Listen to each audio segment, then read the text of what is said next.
The ultrasound technician's hands froze mid-scan. Isabella Moore followed her gaze to the clinic doorway, and her blood turned to ice. Dominic Vale stood there like a shadow made flesh, his dark eyes locked on the monitor showing their daughter's heartbeat. 7 months. 7 months she'd been invisible. 7 months since she'd vanished from his world with his child growing inside her. Now the most dangerous man she'd ever loved had found her, and the expression on his face promised this conversation would end only one of two ways: his way or war. If you're watching, hit that like button and comment your city below so I can see how far Isabella's story travels. Now let me tell you how a woman who thought she'd escaped her past discovered that some men don't just let you go, especially when you're carrying their future. The rain came down in sheets across Providence, turning the March afternoon into something gray and forgettable. Isabella Moore stood beneath the awning of the Women's Health Clinic, one hand pressed against her swollen belly, the other clutching an umbrella she hadn't bothered to open. 29 weeks pregnant, and she still couldn't shake the habit of scanning every street corner, every parked car, every face that lingered too long in her peripheral vision. 7 months of running had taught her that paranoia wasn't a weakness, it was survival. "Miss Moore?" The receptionist's voice crackled through the intercom mounted beside the clinic entrance. "We're ready for you now." Isabella glanced once more at the quiet street, the coffee shop across the way, the boutique with its spring display, the old church bells tolling 3 o'clock, before stepping inside. The clinic smelled like antiseptic and lavender air freshener, a combination that always made her stomach turn. She signed in with the name she'd been using since October: Isabella Moore. Not Isabella Rossi. Never again Isabella Rossi. That woman had disappeared the night she discovered two things. First, that she was pregnant. Second, that the father of her child had just ordered 3 men buried in the Pine Barrens for betraying him.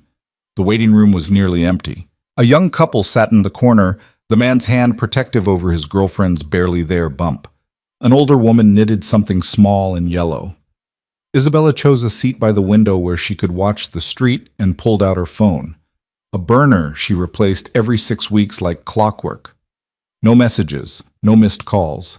Nothing to suggest her carefully constructed invisibility had cracked. She exhaled slowly and let herself sink into the chair. This was her 5th prenatal appointment in Providence, and each one had passed without incident.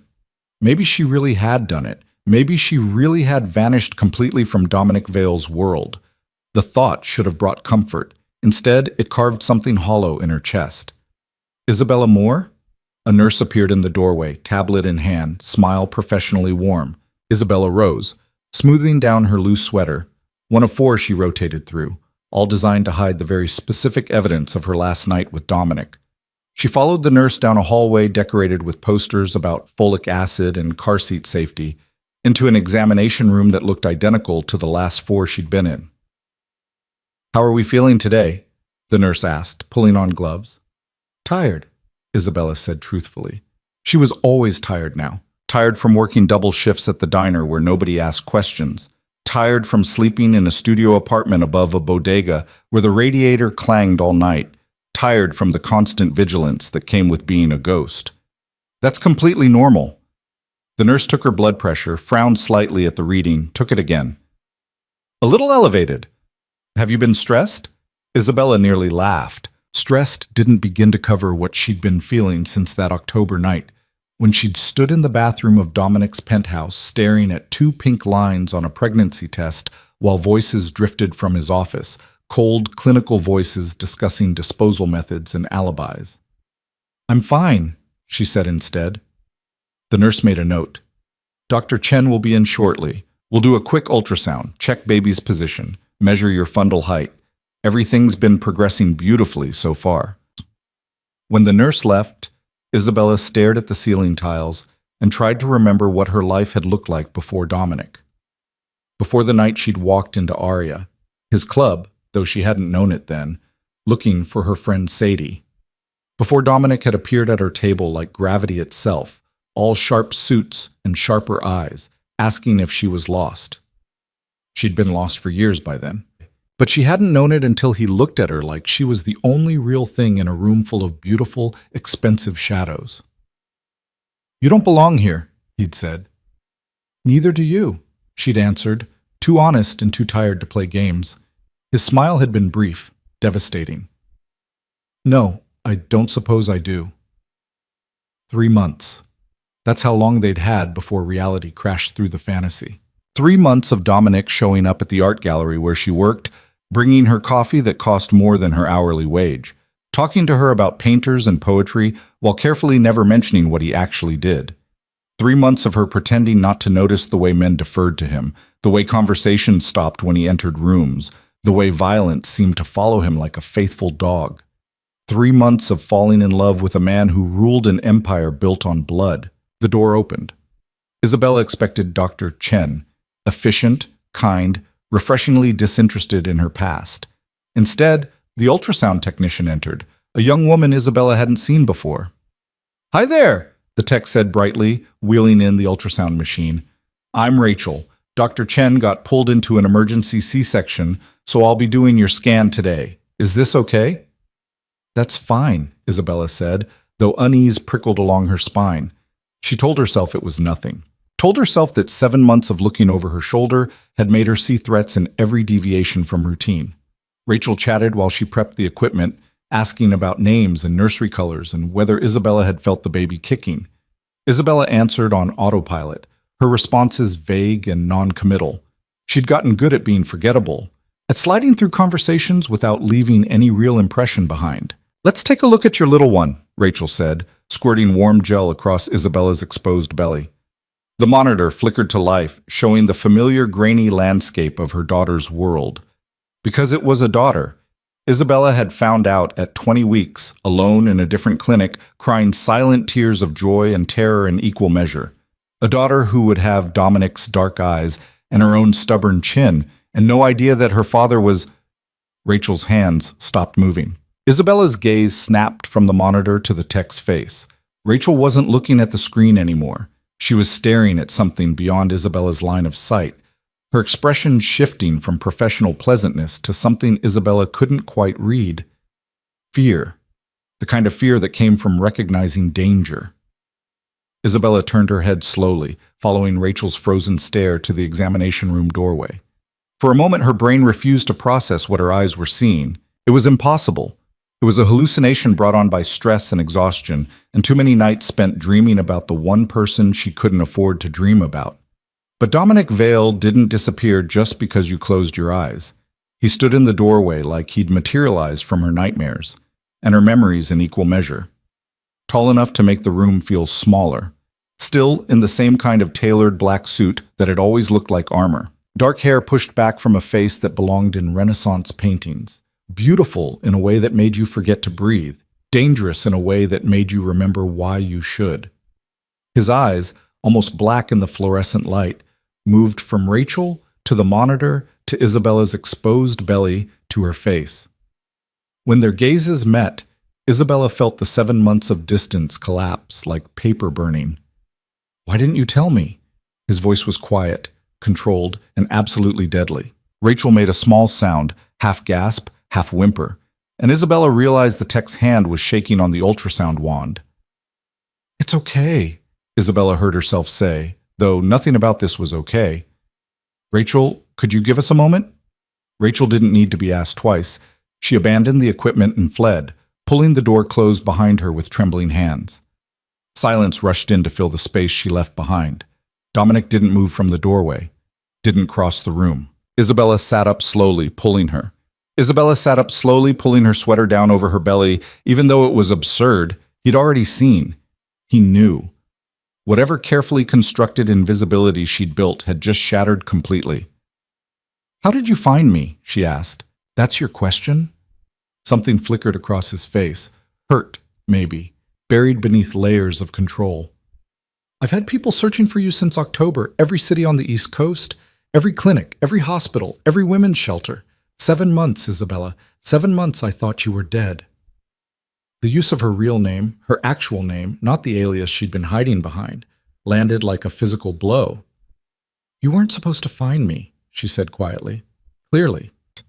He finally moved, stepping into the room and closing the door behind him with a soft click that sounded like a cell locking. "You changed your name, paid in cash, avoided hospitals. You did everything right." His jaw tightened. But you couldn't change your medical history. And when a woman matching your description showed up at a clinic in Providence claiming to be 29 weeks pregnant with a due date that matched exactly 9 months from the last time He stopped himself. My people are very thorough. Of course they were. She'd been stupid to think a new name would be enough. Stupid to think Dominic Vale was the kind of man who just let things go. I needed to leave, Isabella said, fighting to keep her voice steady. Why? You know why. Say it. He crossed his arms, and Isabella recognized the posture, the way he held himself when he was trying very hard not to let his control slip. You vanish in the middle of the night without a word, without a note. And when I finally find you, 7 months later, you're carrying my child and you want to talk in euphemisms? Say it, Isabella.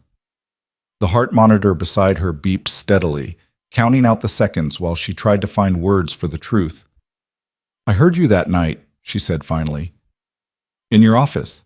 You and Marcus and Vincent discussing how to dispose of 3 bodies, where to bury them, how to make sure they'd never be found. She watched him absorb this, watched his expression shudder. I was in your bathroom taking a pregnancy test while you were on the phone planning murders. Dominic was quiet for a long moment. When he spoke again, his voice had dropped even lower. Those men tried to sell information to the Cades, information that would have gotten people I protect killed. What exactly did you expect me to do? Not that, Isabella said. I don't know what I expected, but not that. You expected me to be different than I am. No. She shook her head. I expected me to be smarter than to fall in love with someone who could order executions and sleep soundly the same night. The words hung between them like smoke. Is that what you think? Dominic asked softly. That I sleep soundly? I don't know what you do anymore. I don't know anything about your life. That was the point. The point was to run? His control cracked slightly, frustration bleeding through. To carry my child and raise her alone and never tell me I'm going to be a father? Her? Isabella's hand moved instinctively to her belly. How did you... The monitor. He gestured toward the ultrasound screen, still frozen on an image of their daughter. I saw her. Before you noticed me standing there, I saw her. Something in his expression shifted, softened, and Isabella recognized it because she'd felt it herself every time she saw that grainy image on the screen. Wonder, terror, a love so overwhelming it felt dangerous. Dominic, she said carefully, you can't be part of this. That's not your decision to make. Yes, it is. She slid off the examination table, pulling her dignity around her like armor, even though she was standing in a paper gown with gel on her stomach. Do you think I'm going to bring my daughter into your world? Let her grow up surrounded by violence and lies and people who disappear in the middle of the night? Our daughter, he corrected quietly. My daughter, Isabella insisted. I'm the one who's been carrying her. I'm the one who's going to raise her. I'm the one who's going to keep her safe from me? His voice went very still. Is that what you're saying? You're going to keep my own child safe from me? From your life, Isabella said. From what you do. From who you are. She regretted the words the moment they left her mouth. Regretted them because they weren't entirely true, and because the look on Dominic's face made her remember every gentle moment they'd shared, every late-night conversation, every time he'd looked at her like she was something precious and breakable and worth protecting. I see, he said finally. So I'm the monster in this story. You're the man who buries bodies in the Pine Barrens, Isabella said, hating how her voice shook. That's not being a monster. That's just being honest about what you are. Dominic moved then, crossed the small room in 2 strides, and Isabella's breath caught because she'd forgotten how he could command space just by existing in it. He stopped close enough that she could see the fatigue etched around his eyes, the tension in his jaw, the way his hands flexed at his sides like he wanted to reach for her but didn't trust himself to touch. You want honesty? He said quietly. Here's honesty. Those 7 months you've been gone were the longest of my life. I tore apart every corner of my world looking for you. I called in every favor, burned every bridge, made enemies of people who used to be allies because they couldn't deliver what I needed, which was you, safe and whole and alive. Dominic, I'm not finished. His voice dropped to barely above a whisper. You think I don't know what I am? You think I sleep soundly? I haven't had a full night's rest since you disappeared. Every time my phone rang, I thought it would be someone telling me they'd found you dead. Every morning I woke up and you were still gone. Was another day I failed to keep you safe. So don't stand there and tell me I'm a monster who doesn't care. I'm a monster who spent 7 months in hell because the only thing that ever made me feel human vanished. Isabella's throat tightened.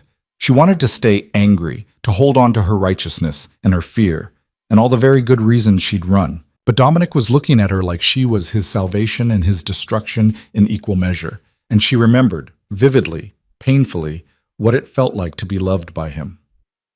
That's not fair, she whispered. Nothing about this is fair. He reached out slowly, giving her time to pull away, and when she didn't, he pressed his palm against her belly. His hand was warm even through the fabric of her sweater. She's mine too, Isabella. I know you're scared. I know you think I'll damage her just by existing, but she's mine too. The baby kicked, a strong, definite movement against Dominic's hand, and Isabella watched his expression transform, watched 7 months of searching and suffering crystallize into something that looked like awe. She knows you, Isabella said, despite herself. Does she kick often? All the time, especially at night. Does she have a name? Isabella hesitated. She'd chosen a name weeks ago, whispered it to her belly when she couldn't sleep, written it down in a journal she kept hidden under her mattress. But saying it out loud would make this real in a way she wasn't ready for. Not yet, she lied. Dominic's eyes met hers, and she knew he recognized the lie for what it was. But he didn't push. He simply kept his hand pressed against her belly, feeling their daughter move, looking like a man who'd been drowning and had just broken the surface for air. I need you to understand something, Isabella said quietly. I can't go back. I can't be the woman who closes her eyes while you do what you do. I can't raise our daughter in that world. Then I'll leave it.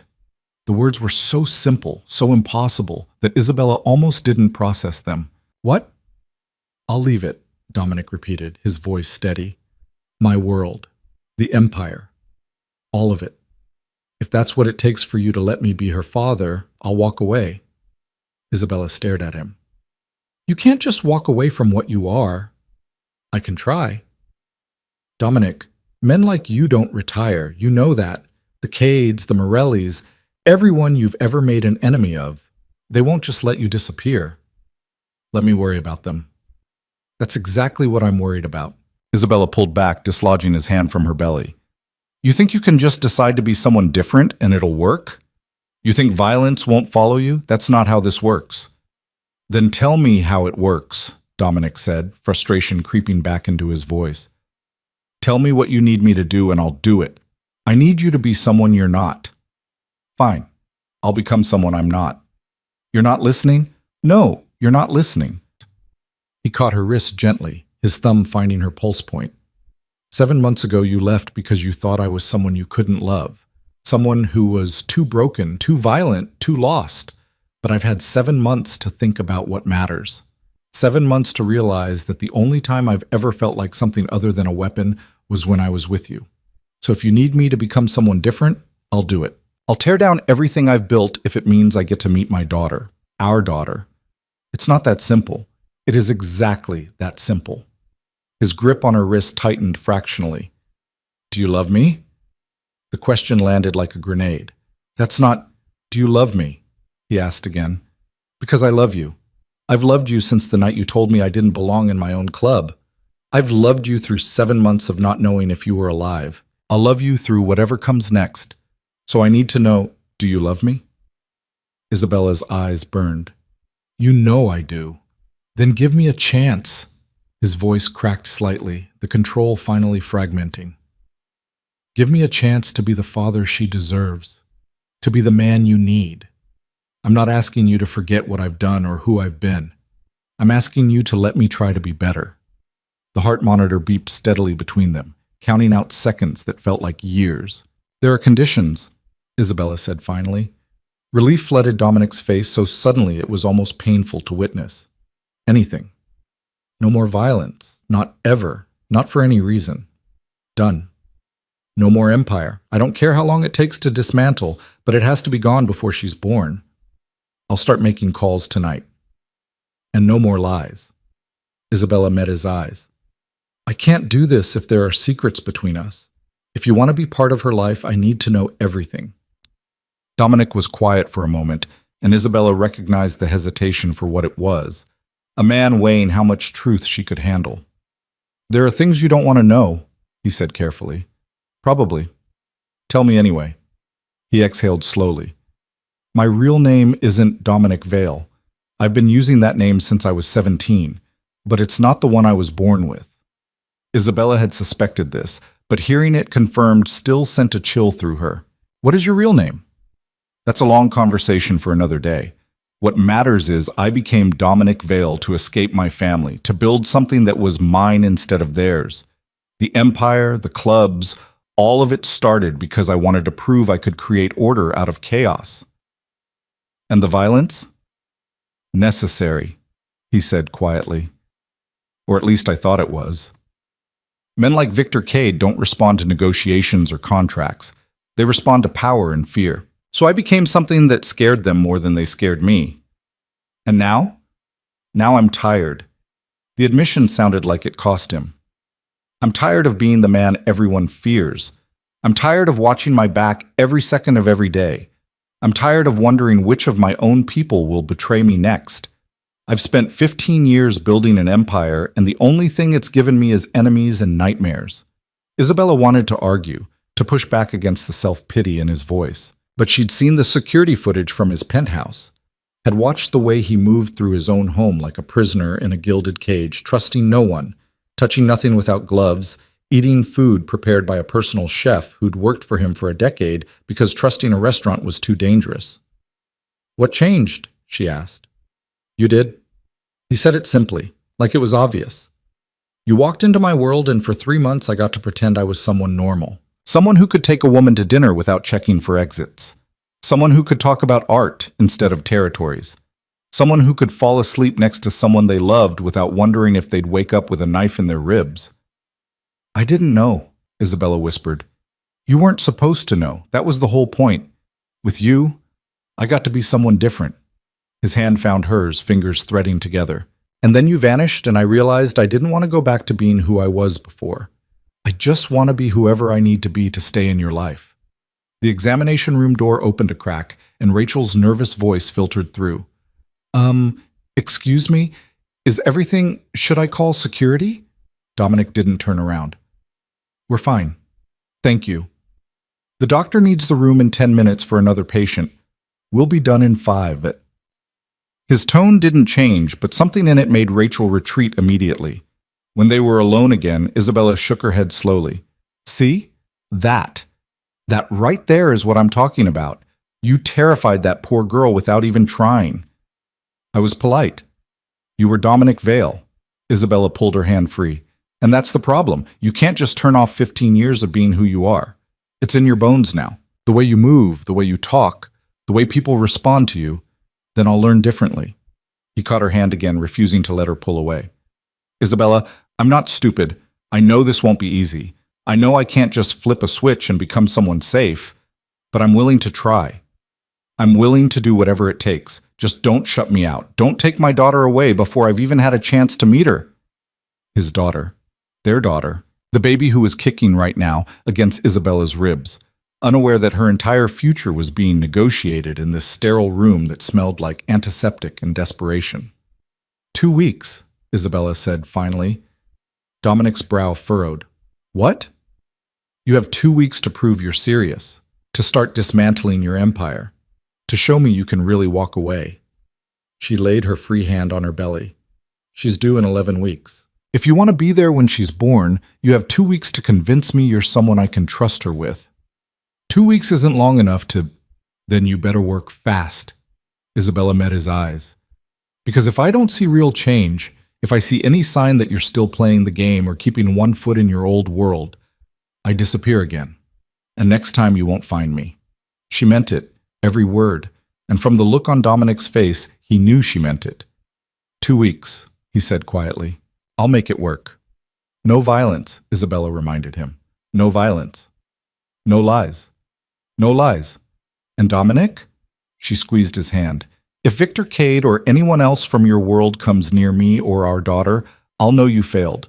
I'll know you couldn't actually protect us without becoming what you were. And that'll be the end of it. Victor won't touch you, Dominic said, and something cold slid behind his eyes. Something that reminded Isabella exactly who she was bargaining with. I'll make sure of it. Without violence, she pressed. The coldness faded, replaced by frustration and something that might have been fear. You're asking me to fight a war with both hands tied behind my back. I'm asking you to find another way. If you want to be her father, you need to be someone who solves problems without burying people in the Pine Barrens. Dominic was silent for a long moment, his jaw working like he was chewing on arguments he couldn't quite voice. Finally, he nodded slowly. 2 weeks, he said again. I'll show you I can be better. I hope so. Isabella meant it. Despite everything, despite the fear and the running and all the very good reasons she had to keep him at arm's length, she hoped he could become the man he was promising to be.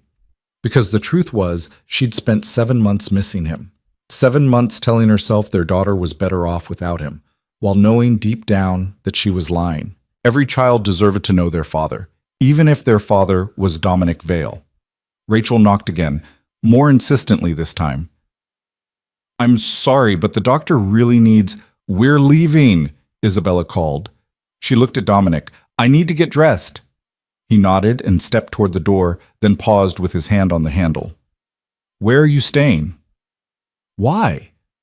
Because if I'm going to prove I can protect you without violence, I need to know where you are. Victor has people everywhere, Isabella. He's been looking for any leverage against me for years. If he finds out about you, he won't? He will.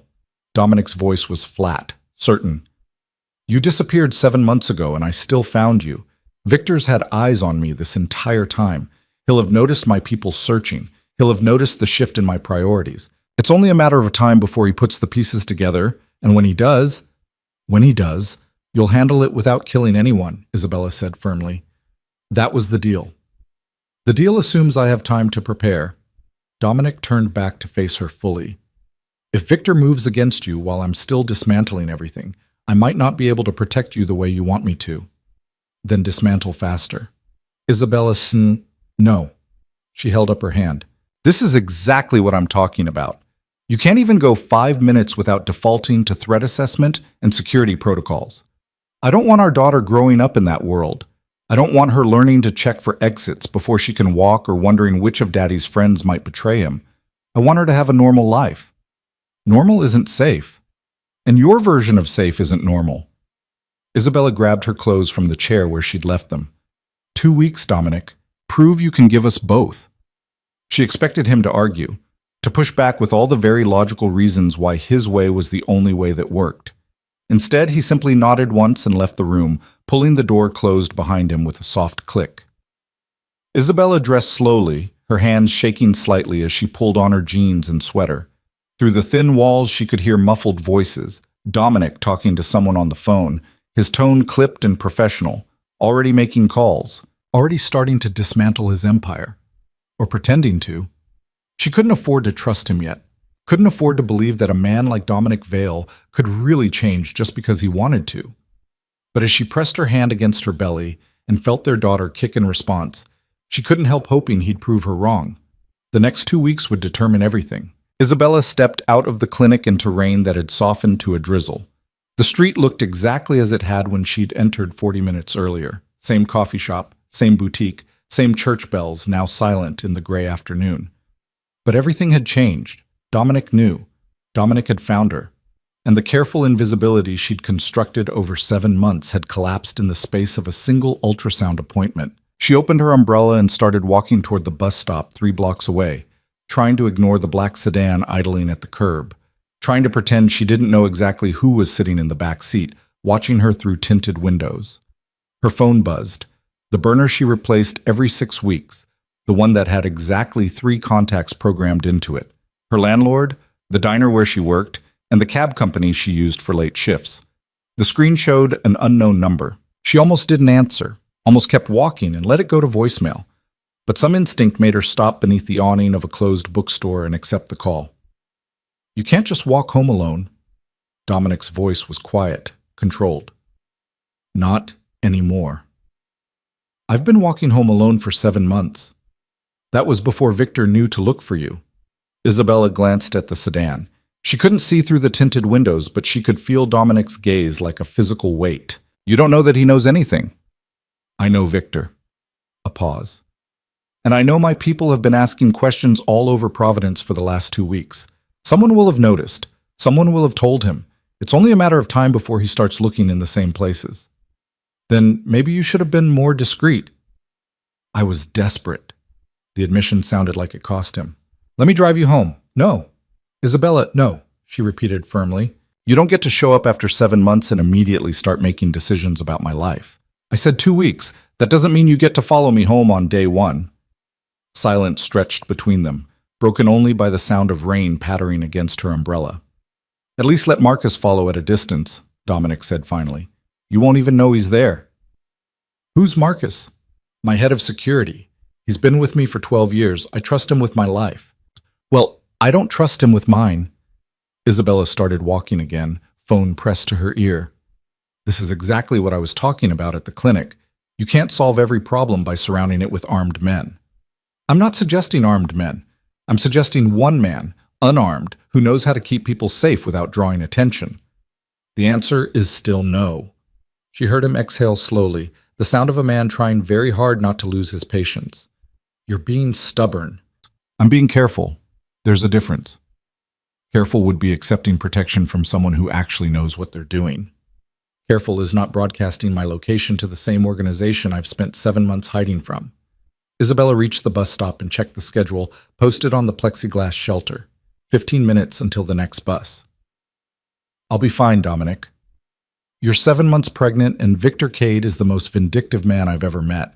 You are not fine. Then work faster. She ended the call before he could respond. The sedan didn't move. Isabella stood at the bus stop with rain dripping off her umbrella and tried to ignore the knot of anxiety tightening in her chest. She'd meant what she said. Dominic didn't get to just insert himself into her life and start making decisions. But the fear in his voice when he talked about Victor had been real.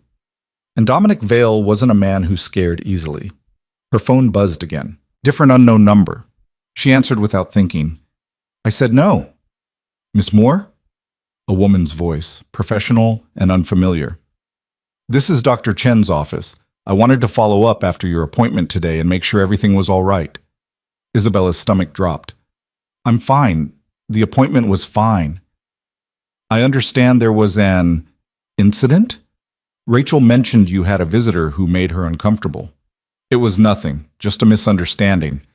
Our clinic has very strict policies about patient privacy and safety. If someone is making you feel threatened, no one is threatening me, Isabella said quickly. Too quickly. It was just my... She stopped herself before saying boyfriend or ex or any of the other inadequate words that might describe what Dominic was to her. It was someone I know. It's fine. Dr. Chen was quiet for a moment. When she spoke again, her voice was gentler. Ms. Moore, if you're in any kind of danger, there are resources that can help. Shelters, counseling services, legal advocates. I appreciate that, but I'm not in danger. Are you sure? Was she? Isabella watched the black sedan still idling at the curb and tried to separate what she knew from what she feared. Dominic had never hurt her, never even raised his voice at her during their 3 months together. The violence in his world had always been something that happened in the shadows, kept carefully away from her. But 7 months ago, she'd heard him discussing murder like it was a business transaction, and that had been enough to send her running. I'm sure, she said finally. Thank you for checking. She ended the call and immediately another unknown number appeared on her screen. This time she didn't answer, just watched it ring until it went to voicemail, then watched 3 more calls from 3 more unknown numbers cycle through in rapid succession. The message was clear. Dominic had resources she couldn't begin to match. If he wanted to contact her, he'd find a way. The bus arrived in a hiss of hydraulics and diesel fumes. Isabella climbed aboard, fed her fare into the machine, and found a seat near the back where she could watch through the rear window. The black sedan pulled into traffic 3 cars behind the bus. So much for giving her space. Isabella's apartment was a fourth-floor walk-up above a bodega that sold lottery tickets and empanadas. The building was old enough that the stairs creaked and the radiator clanged, but it was cheap, and the landlord didn't ask questions. And most importantly, it wasn't anywhere Dominic would have thought to look for her. Except he had looked. He'd found her, and now he knew exactly where she lived. She climbed the stairs slowly, one hand on the railing and the other on her belly. The baby was active today, all knees and elbows and small, insistent kicks that said, "I'm here, I'm real, I'm coming, whether you're ready or not." Isabella wasn't ready. She'd had 7 months to prepare, and she still wasn't ready. The apartment was exactly as she'd left it that morning. Studio layout with a kitchenette along one wall, a bathroom barely large enough to turn around in, and a single window overlooking the bodega's back alley. She'd tried to make it homey with cheap curtains and a rug from the thrift store, but it still looked like what it was, a temporary shelter for someone in hiding. She'd been planning to move before the baby came, find something bigger, somewhere safer, maybe even a place with an actual bedroom. But all of that required money she didn't have and a stability she couldn't fake. The diner paid cash under the table, but the tips were terrible, and her shifts had been getting shorter as her pregnancy became harder to hide. Isabella dropped her bag on the futon that served as both couch and bed, then moved to the window. 4 stories down, the black sedan had parked across the street. She couldn't see through the tinted windows, but she knew Dominic was still in there, watching, waiting, making sure she was safe whether she wanted him to or not. Her phone rang again. This time she recognized the number, her boss at the diner. "Hey, Carla." "Izzy, we got a problem." Carla's voice was tight, stressed. "Remember that health inspection I mentioned last week? They just showed up unannounced and they're threatening to shut us down over some bullshit code violation. I need to deal with this and I can't have you on the floor while they're crawling up my ass. Can you take tonight off?" Isabella's chest tightened. She needed every shift she could get. "I can stay out of the way." "It's not about you, honey. It's about not giving these bureaucrats any excuse to screw me over. Take the night. I'll call you when we're clear." The line went dead before Isabella could argue. She stood at the window with her phone in her hand and tried to tell herself it was just bad timing, just an unfortunate coincidence. Except Dominic Vale didn't believe in coincidences, and 7 months of running had taught her not to believe in them either. Her phone buzzed with a text from another unknown number. "We need to talk. I'm downstairs." Isabella looked out the window again. The sedan's rear door had opened, and Dominic stood on the sidewalk, phone in hand, looking up at her building like he had all the time in the world. She should ignore him, should turn off her phone and pretend she didn't know he was there, and let him stand in the rain until he got the message. But the baby kicked hard against her ribs, a sharp jab that felt almost like encouragement, and Isabella found herself grabbing her keys. The bodega owner, Mr. Chen, looked up when she emerged from the stairwell. "You got a visitor," he said in accented English, jerking his thumb toward the street. "Fancy man in a fancy car. He asked about you." "What did you tell him?" "Nothing. I don't know nothing about nobody." Mr. Chen's expression was carefully neutral, but his hand rested on something below the counter, probably the baseball bat he kept for shoplifters. "He give me money to tell him nothing, lots of money, so I tell him nothing very well." Despite everything, Isabella almost smiled. "Thank you, Mr. Chen. You in trouble with this man?" "I don't know yet. You need me to call police?" Isabella thought about trying to explain that calling the police on Dominic Vale would be like trying to stop a flood with a bucket. "No, but thank you." She pushed through the bodega's front door into the drizzle. Dominic stood beside the sedan with his hands in his pockets, suit jacket darkening with rain, looking like he belonged in a magazine spread about dangerous men in expensive clothing. When he saw her, something in his expression eased. "You came down," he said. "Did you kill my shift at the diner?" "I made a phone call." "That wasn't your decision to make." "Neither was cutting me out of my daughter's life, but here we are." He gestured toward the sedan. "Can we talk somewhere dry?" "We can talk right here." Dominic glanced around. At the bodega with its flickering neon sign, at the alley where someone had dumped a broken shopping cart, at the windows of Isabella's building where curtains twitched with curious neighbors. "You've been living here for 7 months?" "It's clean and it's cheap and the landlord doesn't run background checks." It was perfect. "It's a 4th floor walk-up with no security and no fire escape." "I'm aware." What happens when you go into labor? Dominic's voice was carefully controlled, but she could hear the frustration underneath. You planning to walk down 4 flights of stairs while you're contracting? I've got it handled. You don't have anything handled. He stepped closer, close enough that she could see the rain beating on his shoulders. You're 7 months pregnant, working at a diner that pays under the table, living in a building that should have been condemned 20 years ago, and now you've got Victor Cade's attention whether you want it or not. Nothing about this is handled. Then maybe you should have stayed away, Isabella said quietly. The words landed like a slap. Dominic went very still. Is that what you want?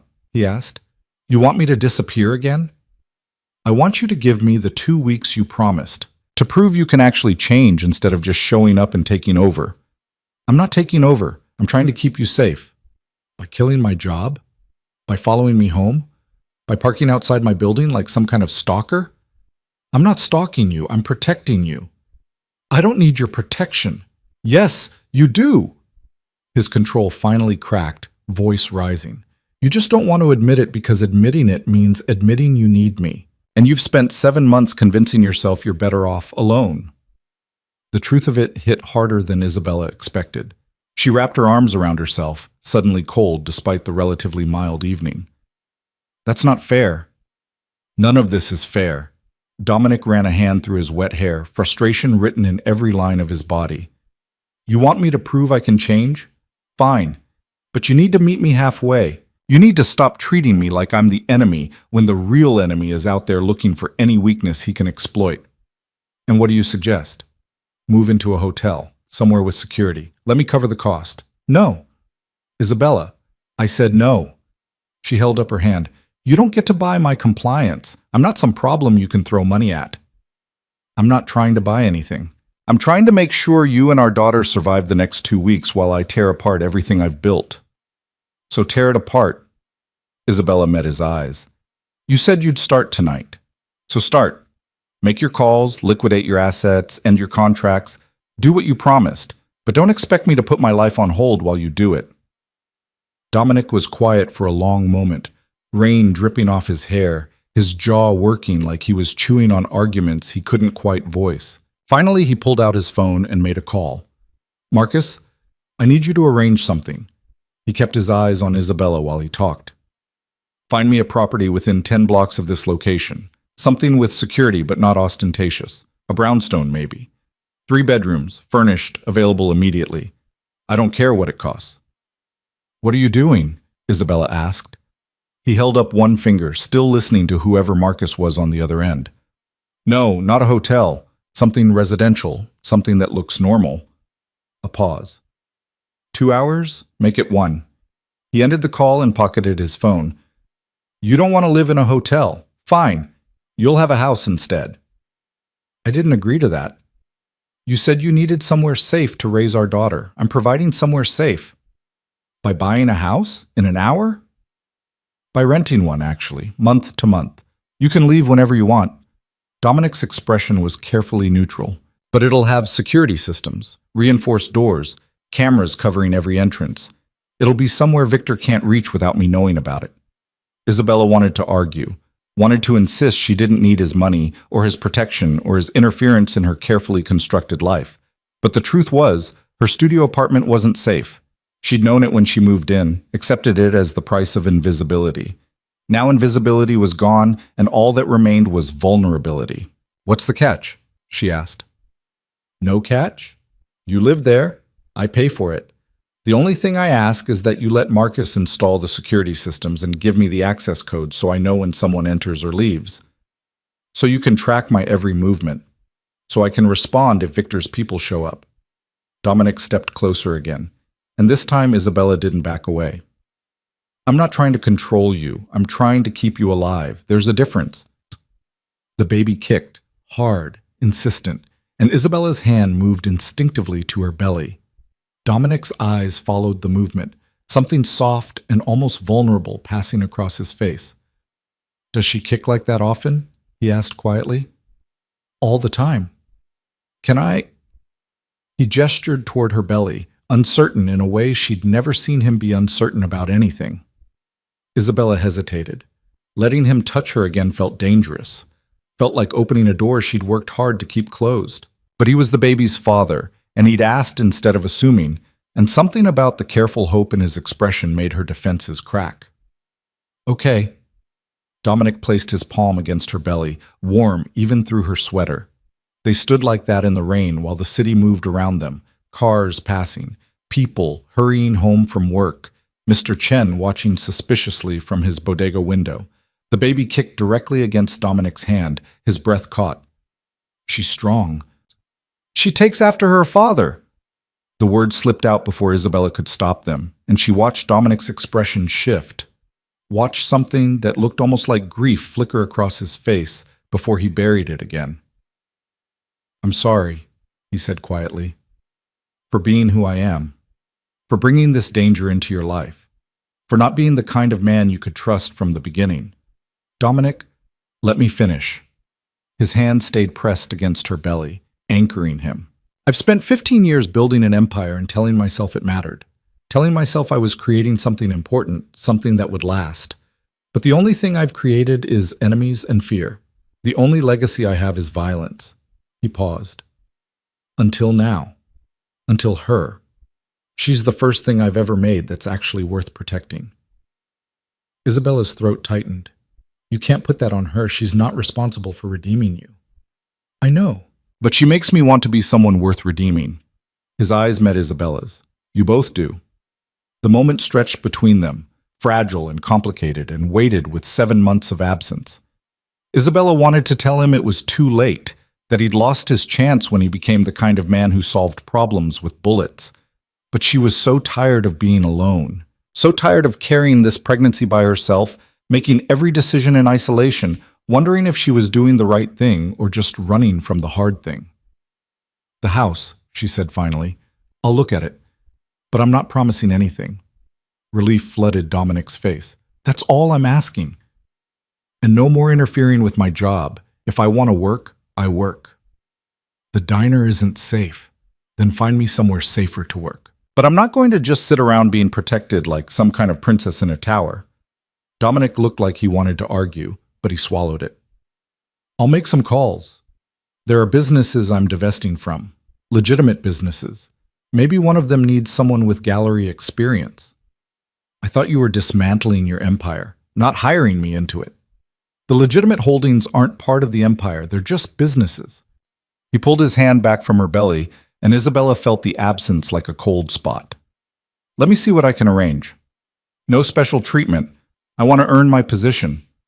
You have an art history degree from Cornell and 5 years of gallery experience. You'll earn it.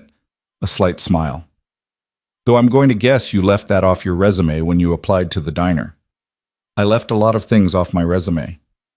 I know. The smile faded. I know what you gave up when you ran.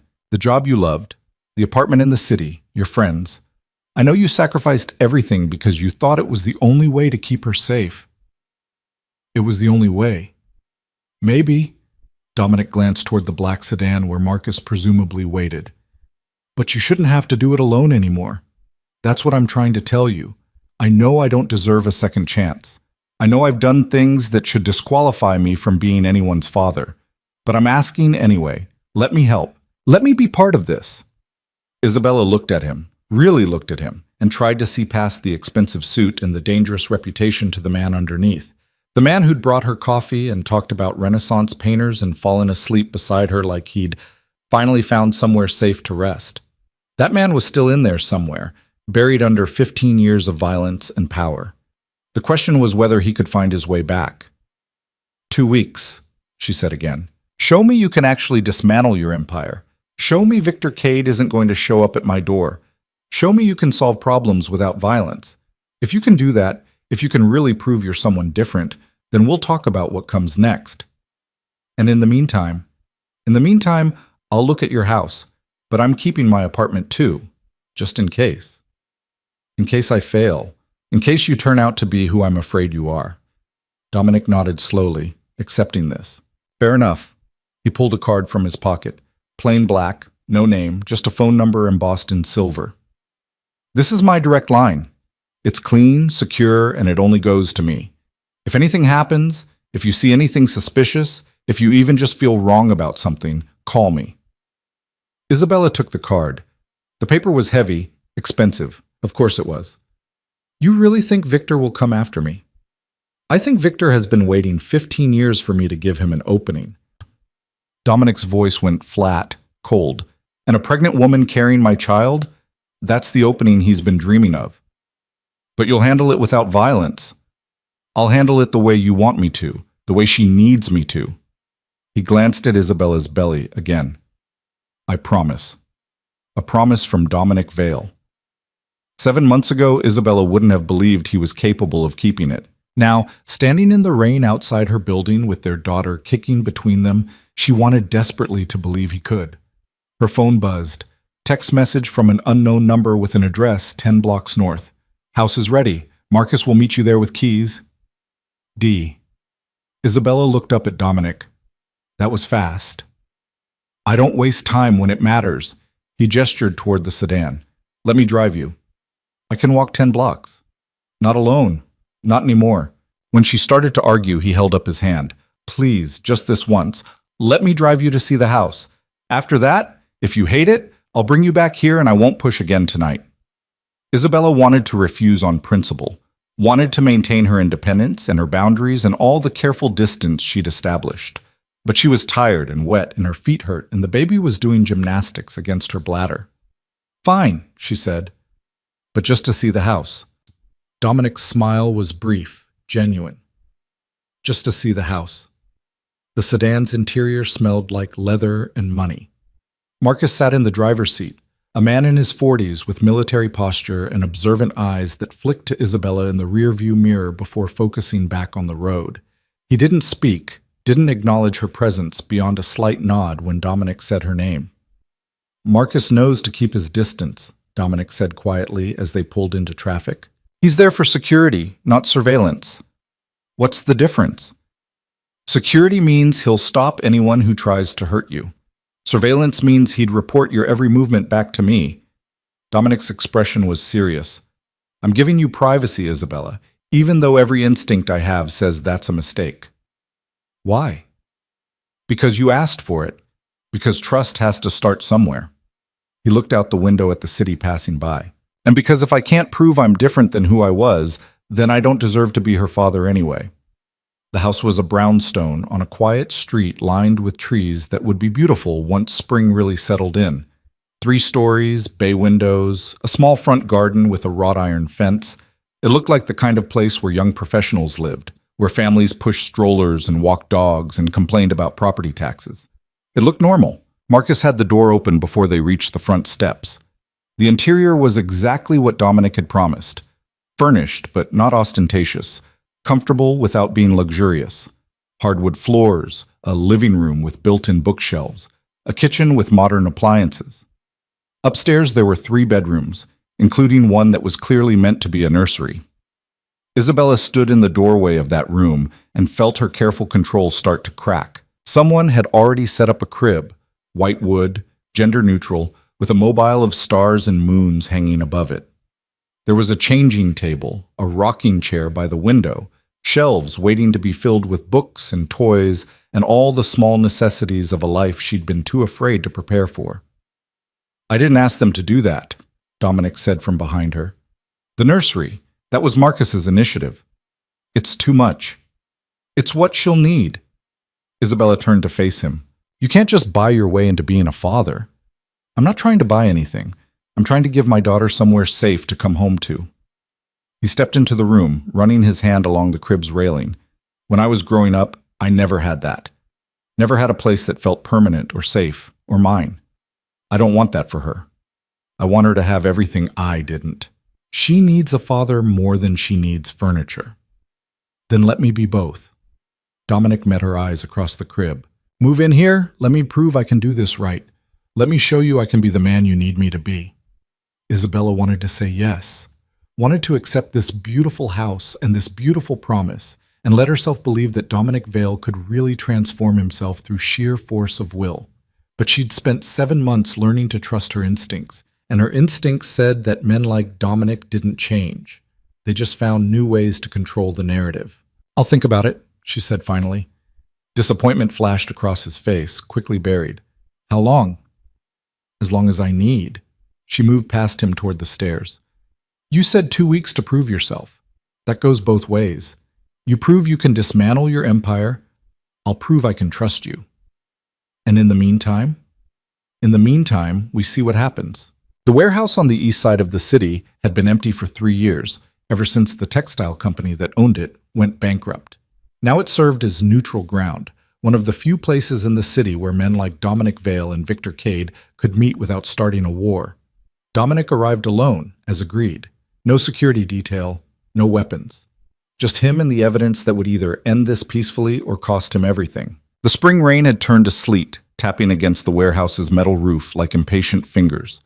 He stepped through the side entrance and found Victor waiting in the center of the empty space, flanked by 4 men who definitely weren't unarmed.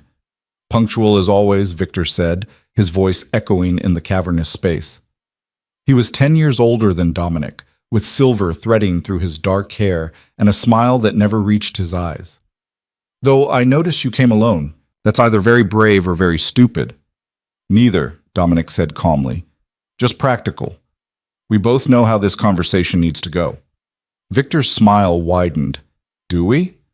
Because from where I'm standing, you've been making some very interesting moves lately, liquidating assets, closing accounts, severing ties with your distributors. He tilted his head. One might think you're planning to retire. One would be right. The warehouse went very quiet. Even Victor's guards shifted uncomfortably, exchanging glances that suggested they thought Dominic had lost his mind. Retire, Victor repeated slowly, tasting the word. Men like us don't retire, Vale. We die or we get pushed out. There's no peaceful exit from this life. Then I'll be the first. Dominic pulled a USB drive from his pocket and held it up. This contains complete financial documentation of your operation. Every account, every transaction, every piece of property you've acquired through less than legal means over the past 15 years. It's organized chronologically and cross-referenced with public records to make prosecution as straightforward as possible. Victor's expression didn't change, but his hand moved fractionally toward his jacket. I wouldn't, Dominic said quietly. Copies of everything on this drive have already been delivered to 3 different federal agencies. If anything happens to me in the next 24 hours, they'll start digging. And once they start, they won't stop until every name on these documents is in custody. You're bluffing. Am I? Dominic tossed the USB drive. It skittered across the concrete floor and stopped at Victor's feet. Check for yourself. I'll wait. Victor stared at the drive like it might explode, then gestured to one of his men. The guard retrieved it and produced a laptop, plugging in the drive with hands that weren't quite steady. The minutes stretched out while the guard scrolled through files, his face growing progressively paler. Finally, he looked up at Victor and gave a small, tight nod. You copied my entire operation, Victor said, his voice very soft and very dangerous. How? Does it matter? Dominic shrugged. The point is, I have it, and I'm giving you a choice. You can walk away from me, from Isabella, from our daughter, completely and permanently, or you can try to retaliate, and everything on that drive gets released to people who would love nothing more than to dismantle your empire piece by piece. This is because of a woman? Victor looked genuinely baffled. You're threatening me, risking a war, throwing away 15 years of carefully maintained balance, all for a woman? Not just any woman. My family. You don't have a family. You have assets and enemies. That's all men like us get. Maybe that's all you get, Dominic said. I'm choosing something different. Victor laughed. A harsh, bitter sound. You think you can just choose? You think you can walk away from this life and it won't follow you? That's not how the world works, Vale. We're marked. The moment you took your first life, the moment you gave your first order that ended with someone buried in the ground, you marked yourself. You can't wash that off. I know. The admission cost Dominic more than he'd expected. I know I can't erase what I've done, but I can stop doing it.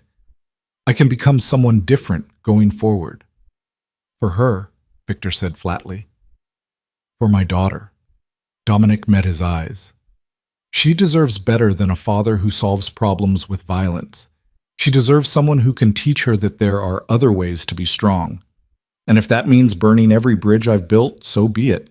Victor was silent for a long moment, studying Dominic like he was a puzzle that didn't quite make sense. You really mean it, he said finally. You're actually walking away. Yes. And if I refuse? If I decide that you knowing all my secrets is too dangerous to allow? Then you make a move against me or mine, and I release everything. Dominic's voice didn't waver. But it won't save you. The feds will still come. You'll still lose everything. The only difference is I'll be dead and you'll be in prison. Nobody wins. Mutually assured destruction, Victor said. That's your play? That's my guarantee. Dominic pulled out his phone and showed Victor the screen. In 36 hours, I'm meeting with federal prosecutors. I'm going to give them everything I have on my own operation. Every crime I've committed, every person I've hurt, every law I've broken. I'm cooperating fully in exchange for immunity and witness protection for Isabella and our daughter. Victor's eyes narrowed. You're turning state's witness. I'm buying my family a clean start. Dominic pocketed the phone. What I'm offering you is the same chance. Walk away now. Disappear before the feds start looking at you, and maybe you get out ahead of the collapse. Or stay. Keep fighting for territory that won't exist in a month, and go down with the ship. That's not a choice. That's extortion. No, Dominic said quietly. Extortion would be me threatening to release this information unless you pay me. I'm giving it to you for free. What you do with the warning is up to you. The warehouse fell silent again, except for the sleet against the roof. Victor's guards were watching their boss carefully, clearly wondering if they were about to witness an execution or a negotiation. Finally, Victor bent down and picked up the USB drive. He turned it over in his fingers, his expression unreadable. You know what the funny thing is? He said. I believe you. I believe you're actually stupid enough to throw away everything you've built for a woman and a baby you haven't even met yet. He shook his head. But you're wrong about one thing, Vale. You can't just walk away. The moment you step out of the game, someone else steps in. And whoever takes your place might not be as reasonable as you think you are. That's not my problem anymore. It will be when they come for your family anyway. Victor slipped the drive into his pocket. You think turning state's witness will protect them? You think the feds will actually keep them safe once you're in witness protection and they don't need you anymore? You're putting a target on their backs and calling it salvation. The words landed like punches, hitting every fear Dominic had been suppressing for the past 10 days. What are you saying? He asked carefully. I'm saying you're thinking like a man in love instead of a man who understands how the world works. Victor's smile returned, but it was almost pitying now. The feds will take your testimony, use it to prosecute whoever they can reach, and then they'll forget about you. And when you're in some suburb in Nebraska with a new name and a new life, someone who doesn't care about your deal with the government will remember that Dominic Vale had a weakness, and they'll exploit it. Not if no one knows where we are. Everyone always knows eventually. Victor gestured around the empty warehouse. This world we built, it's got long arms and longer memories. You can run to the other side of the country and someone will still find you. That's just reality. Dominic forced himself to breathe evenly, to not let Victor see how deeply the words were cutting. Because Victor was right, at least partially. Witness protection wasn't perfect. People still got found, families still got hurt. But what was the alternative? Stay in the life and guarantee Isabella would never let him near their daughter?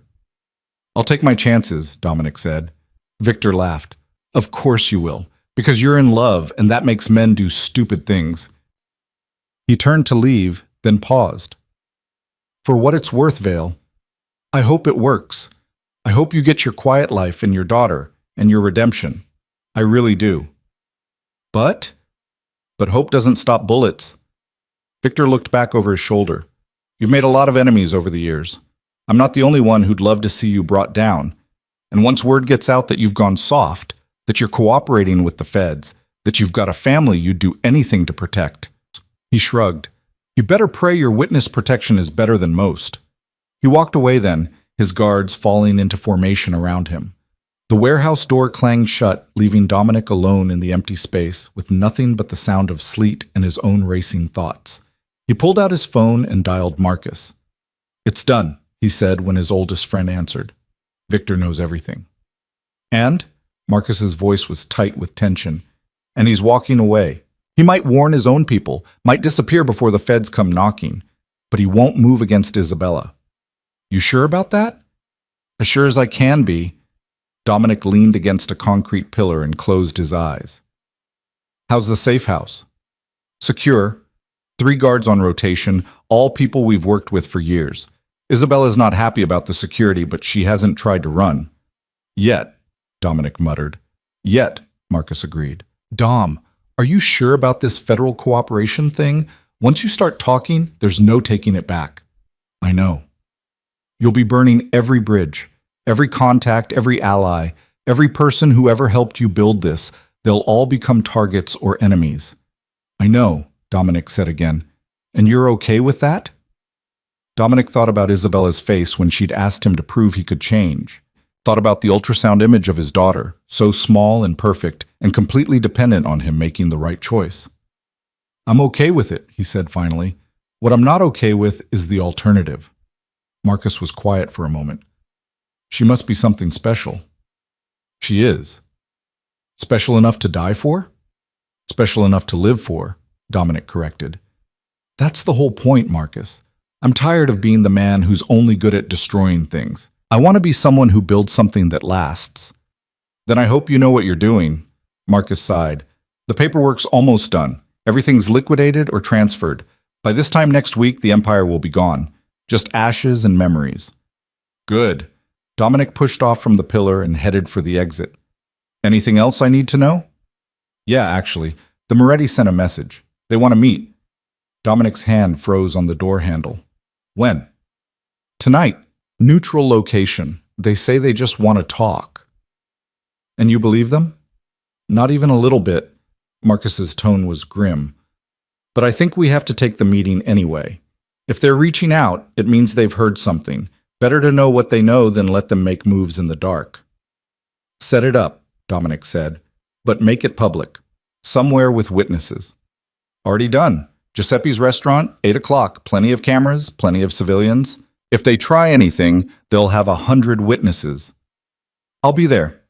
Dominic ended the call and stepped out into the sleet. His car was parked 3 blocks away. Another security precaution from a life he was supposedly leaving behind. Old habits, he thought grimly, died hard. The meeting with the Morettis turned out to be worse than he'd expected. Giuseppe's was a family-owned Italian restaurant in the North End. The kind of place where everyone knew everyone and strangers got noticed immediately.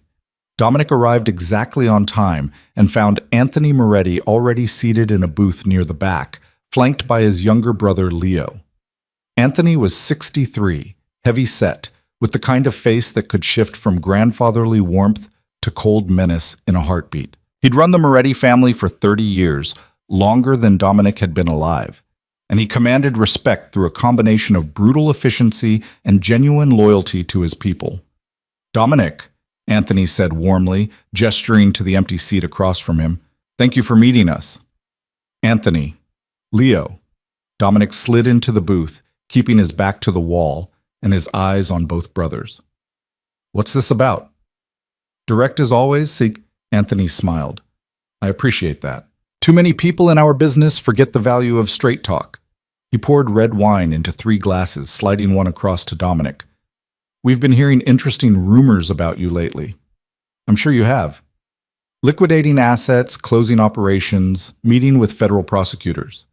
Anthony's smile didn't waver. You're retiring. It wasn't a question, but Dominic answered anyway. Yes. Leo leaned forward, his expression hostile. Just like that? You're walking away from 15 years and expecting everyone to just let you go? I'm not expecting anything, Dominic said calmly. I'm informing you as a courtesy. A courtesy? Leo's voice rose slightly.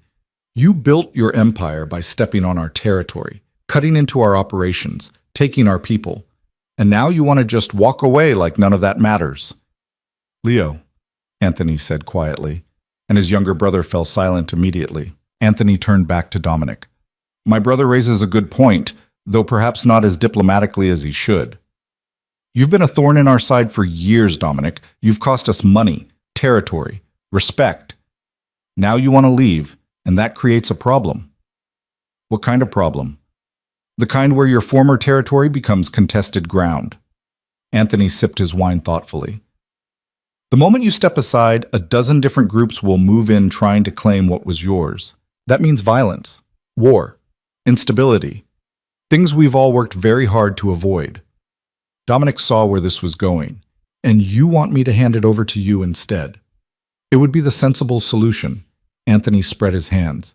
We're the natural choice. We have the infrastructure, the people, the experience.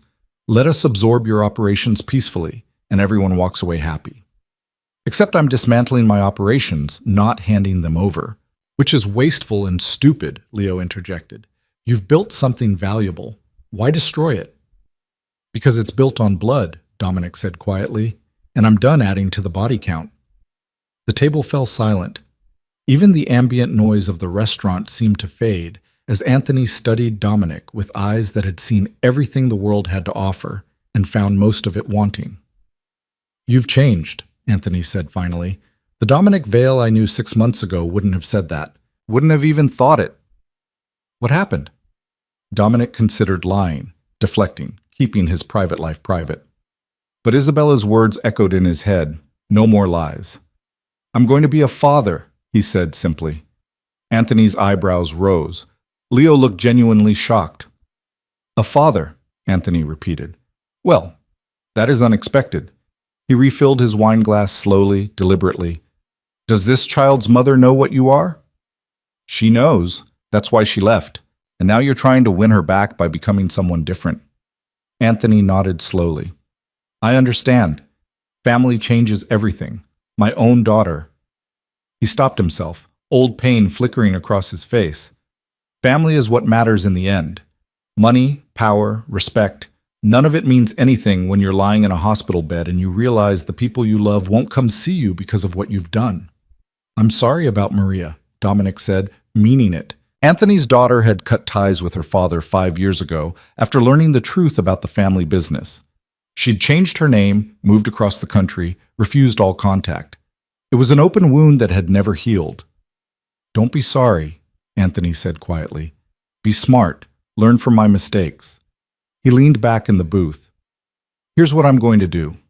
I'm going to let you walk away. No retaliation, no claims on your territory, no attempts to prevent your retirement. You have my word. Dominic waited for the other shoe to drop.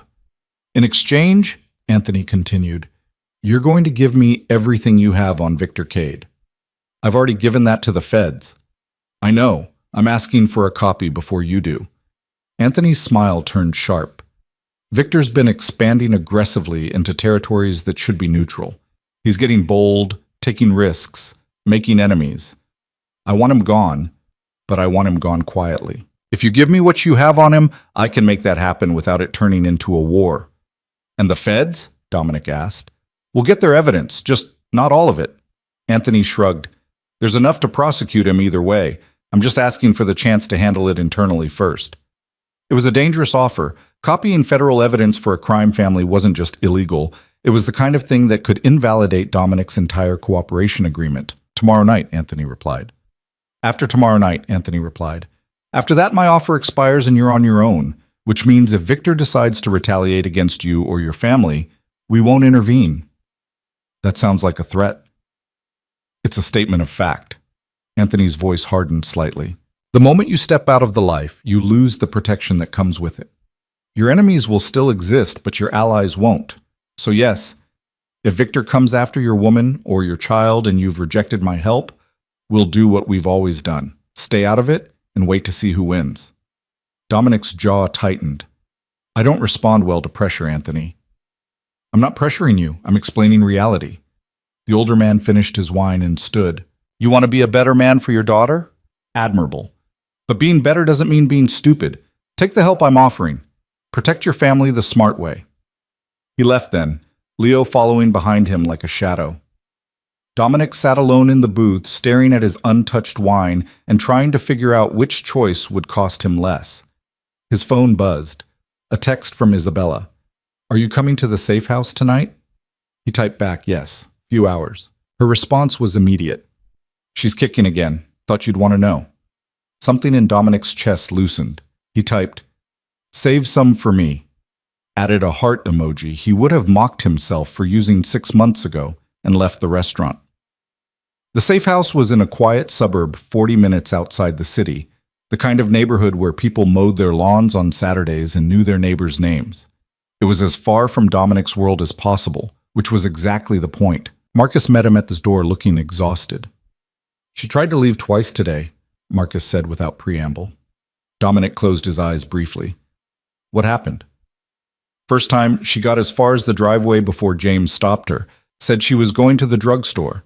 Second time, she climbed out a window and made it 3 blocks before we caught up." Marcus rubbed his face. "Dom, she's not a prisoner, but she's not treating this like protection either. She thinks we're controlling her. Where's she now?" "Living room, reading." Marcus hesitated. "She asked about you, asked if you were really going through with everything, or if this was all just theater to get her to trust you." "What did you tell her?" "That you're the most stubborn bastard I've ever met, and when you commit to something, you commit completely." Marcus managed a tired smile. "Also that I've never seen you like this over anyone, so she must be special." "Did it help?" "She threw a book at me." Dominic couldn't help the small laugh that escaped. "Sounds about right." He found Isabella exactly where Marcus said, curled up on the living room couch with a paperback novel, her swollen feet propped on cushions, one hand absently rubbing her belly. She looked up when he entered, and the relief in her eyes was so naked it hurt to witness. "You're okay," she said. "Did you think I wouldn't be?" "I think you went to meet dangerous people, and I spent all day wondering if you'd come back." She set down her book. "Marcus wouldn't tell me where you were or who you were meeting, just that it was necessary." Dominic sat down beside her, careful not to crowd her space. "I met with Victor Cade this morning. Gave him an ultimatum." Isabella's hand stilled on her belly. And he's walking away. He won't come after you or the baby." "You're sure?" "As sure as I can be." He didn't mention the Moretti's or Anthony's offer. That was a complication for tomorrow. Tonight, he just wanted to be here with her. "How was your day?" "Long, boring. I tried to leave." "I heard." "Your people are very dedicated to keeping me here." She didn't sound angry, exactly, more resigned. "I appreciate the protection, Dominic. I do, but I'm not used to being watched all the time." "I know. I'm sorry." He reached for her hand tentatively, and when she didn't pull away, he threaded their fingers together. "Just a few more days. Once I meet with the prosecutors and we get into witness protection, it'll be different." "Will it?" Isabella met his eyes. "Or will we just trade one kind of cage for another?" The question hung between them, heavy with implications neither of them wanted to examine too closely. "I don't know," Dominic admitted. "I've never done this before. Never tried to just be normal, but I'm willing to try if you are." Isabella was quiet for a long moment, studying their joined hands. Then she shifted on the couch and guided his hand to her belly. "Feel that?" He did. A strong kick against his palm, followed by another. Their daughter, restless and alive and utterly unaware of how complicated her existence had made everything. "She's strong," Dominic said softly. "Like her father." Isabella's smile was small but genuine. "I've been thinking about names." "Yeah? What do you think about Sophia?" "Sophia Vale." Dominic tested the name, felt it settle into place like it belonged there. "It's perfect." "Sophia Moore," Isabella corrected gently. "At least until you prove I can trust Vale isn't just a borrowed name that'll get her killed." The correction stung, but Dominic understood it. Trust wasn't something he could demand. It was something he had to earn back piece by piece. "Sophia Moore," he agreed. "For now." They sat in silence, his hand on her belly, feeling their daughter move between them. Outside, the safe house security changed shifts. In the city, the empire he'd built continued its slow collapse. Tomorrow, he'd have to make impossible choices about the Morettis and Victor and how to protect his family from enemies who'd never really go away. But tonight, in this quiet suburban living room with Isabella beside him and Sophia kicking against his palm, Dominic let himself believe that maybe, just maybe, he could actually become the man they both needed him to be, even if he had no idea how. The call came at 3 a.m, shattering the fragile peace Dominic had found sleeping in the armchair beside Isabella's bed. He grabbed his phone before the second ring, already moving toward the hallway so he wouldn't wake her. "Talk to me," he said quietly. Marcus's voice was tight with controlled panic. "We have a problem. Victor's men just hit 2 of our former distribution points. They're sending a message." Dominic's blood went cold. "Casualties?" "3 injured, none critical, but Dom, they knew exactly where to hit and when. Someone's feeding them information." "How long ago?" 20 minutes. Police are already on scene. This is going to blow back on us." Dominic pressed his palm against his forehead, trying to think past the rage threatening to cloud his judgment. Victor had agreed to walk away. They'd had an understanding. Boom. Unless the understanding had been a lie from the beginning, designed to make Dominic lower his guard. "Pull everyone back," he said. "Anyone still connected to the old operations, get them out now. If Victor is targeting our people, I want them somewhere he can't reach." "Already done. But there's more." Marcus hesitated. "The Moretti's called. Anthony wants an answer about his offer. He's saying the attacks tonight prove you need his help." "Convenient timing." "That's what I thought." Marcus's tone darkened. "You think he orchestrated this, made Victor hit us so we'd come crawling back?" "I don't know what to think anymore." Dominic glanced back toward the bedroom where Isabella slept, unaware that the violence he'd promised to leave behind was creeping back into their lives. "Set up a meeting with Anthony. Tomorrow afternoon. Public location again." "You sure that's smart? Every time you meet with these people, something goes wrong." "Everything's already wrong, Marcus. I'm just trying to minimize the damage." He ended the call and stood in the dark hallway, trying to figure out how to tell Isabella that his 2-week deadline was about to become meaningless. That despite everything he'd promised, despite dismantling his empire piece by piece, the violence was finding them anyway. The bedroom door opened behind him. Isabella stood in the doorway wearing one of his old shirts, her hand pressed against her lower back, her face drawn with exhaustion that went beyond physical tiredness. "What happened?" she asked. Dominic considered lying, considered telling her it was nothing, just business being finalized, nothing to worry about. But he'd promised no more lies, and that promise was one of the few things he had left that meant anything. "Victor attacked 2 of my former locations tonight," he said quietly. 3 people got hurt." Isabella's hand moved to her belly instinctively, a gesture of protection that cut Dominic deeper than any accusation could have. "You said he agreed to walk away." "I thought he did." "But you weren't sure." It wasn't a question. "When you came back yesterday and told me everything was fine, you weren't actually sure." "I was as sure as I could be," Dominic said. "In my world, in my former world, agreements don't come with guarantees. They come with calculated risks. And you calculated wrong." The words landed like stones. Dominic wanted to defend himself, to explain that Victor breaking his word wasn't something he could have predicted, that some things were beyond even his control. But Isabella's expression stopped him. She didn't look angry. She looked tired and scared and like she was watching everything she'd hoped for crumble in real time. "I need you to be honest with me," she said quietly. "Not the version of honest where you tell me what you think I can handle. The actual truth. Can you protect us without becoming what you were?" Dominic opened his mouth to say yes, to promise he could keep her safe while staying on the side of the angels. But the lie wouldn't come. Not when she was looking at him like that, not when their daughter was moving beneath her hand, not when everything he'd built in the past 2 weeks hung in the balance. "I don't know," he admitted. 6 months ago, I would have already retaliated, would have hit Victor twice as hard as he hit me, would have made sure everyone knew what happened when you broke an agreement with Dominic Vale. He shook his head. "But that's exactly who I'm trying not to be anymore. So I don't know, Isabella. I don't know if I can keep you safe the way you want me to." She was quiet for a long moment, one hand still on her belly, the other braced against the doorframe like she needed the support. Then she said, "What are you going to do?" "Meet with Anthony Moretti tomorrow. See if his offer of help is genuine, or if this is all just chess moves I'm not smart enough to see coming. And if it's not genuine? Then I go to the federal prosecutors early, give them everything I have, and hope they can protect us better than I can." Isabella's laugh was bitter. "You really believe that? You think the government's going to care about keeping us safe once they have what they want from you?" "It's better than the alternative." "Which is what?" Going back to being the man who buries bodies? Her voice cracked slightly. Because I can't do that, Dominic. I can't raise Sophia in that world. I can't watch you become that person again and pretend it's okay, because at least we're safe. I know. Dominic moved closer, slowly, giving her space to pull back if she needed it. I know what I promised you, and I'm trying, Isabella. I'm trying so hard to be someone different, but I also can't just ignore threats against you and our daughter.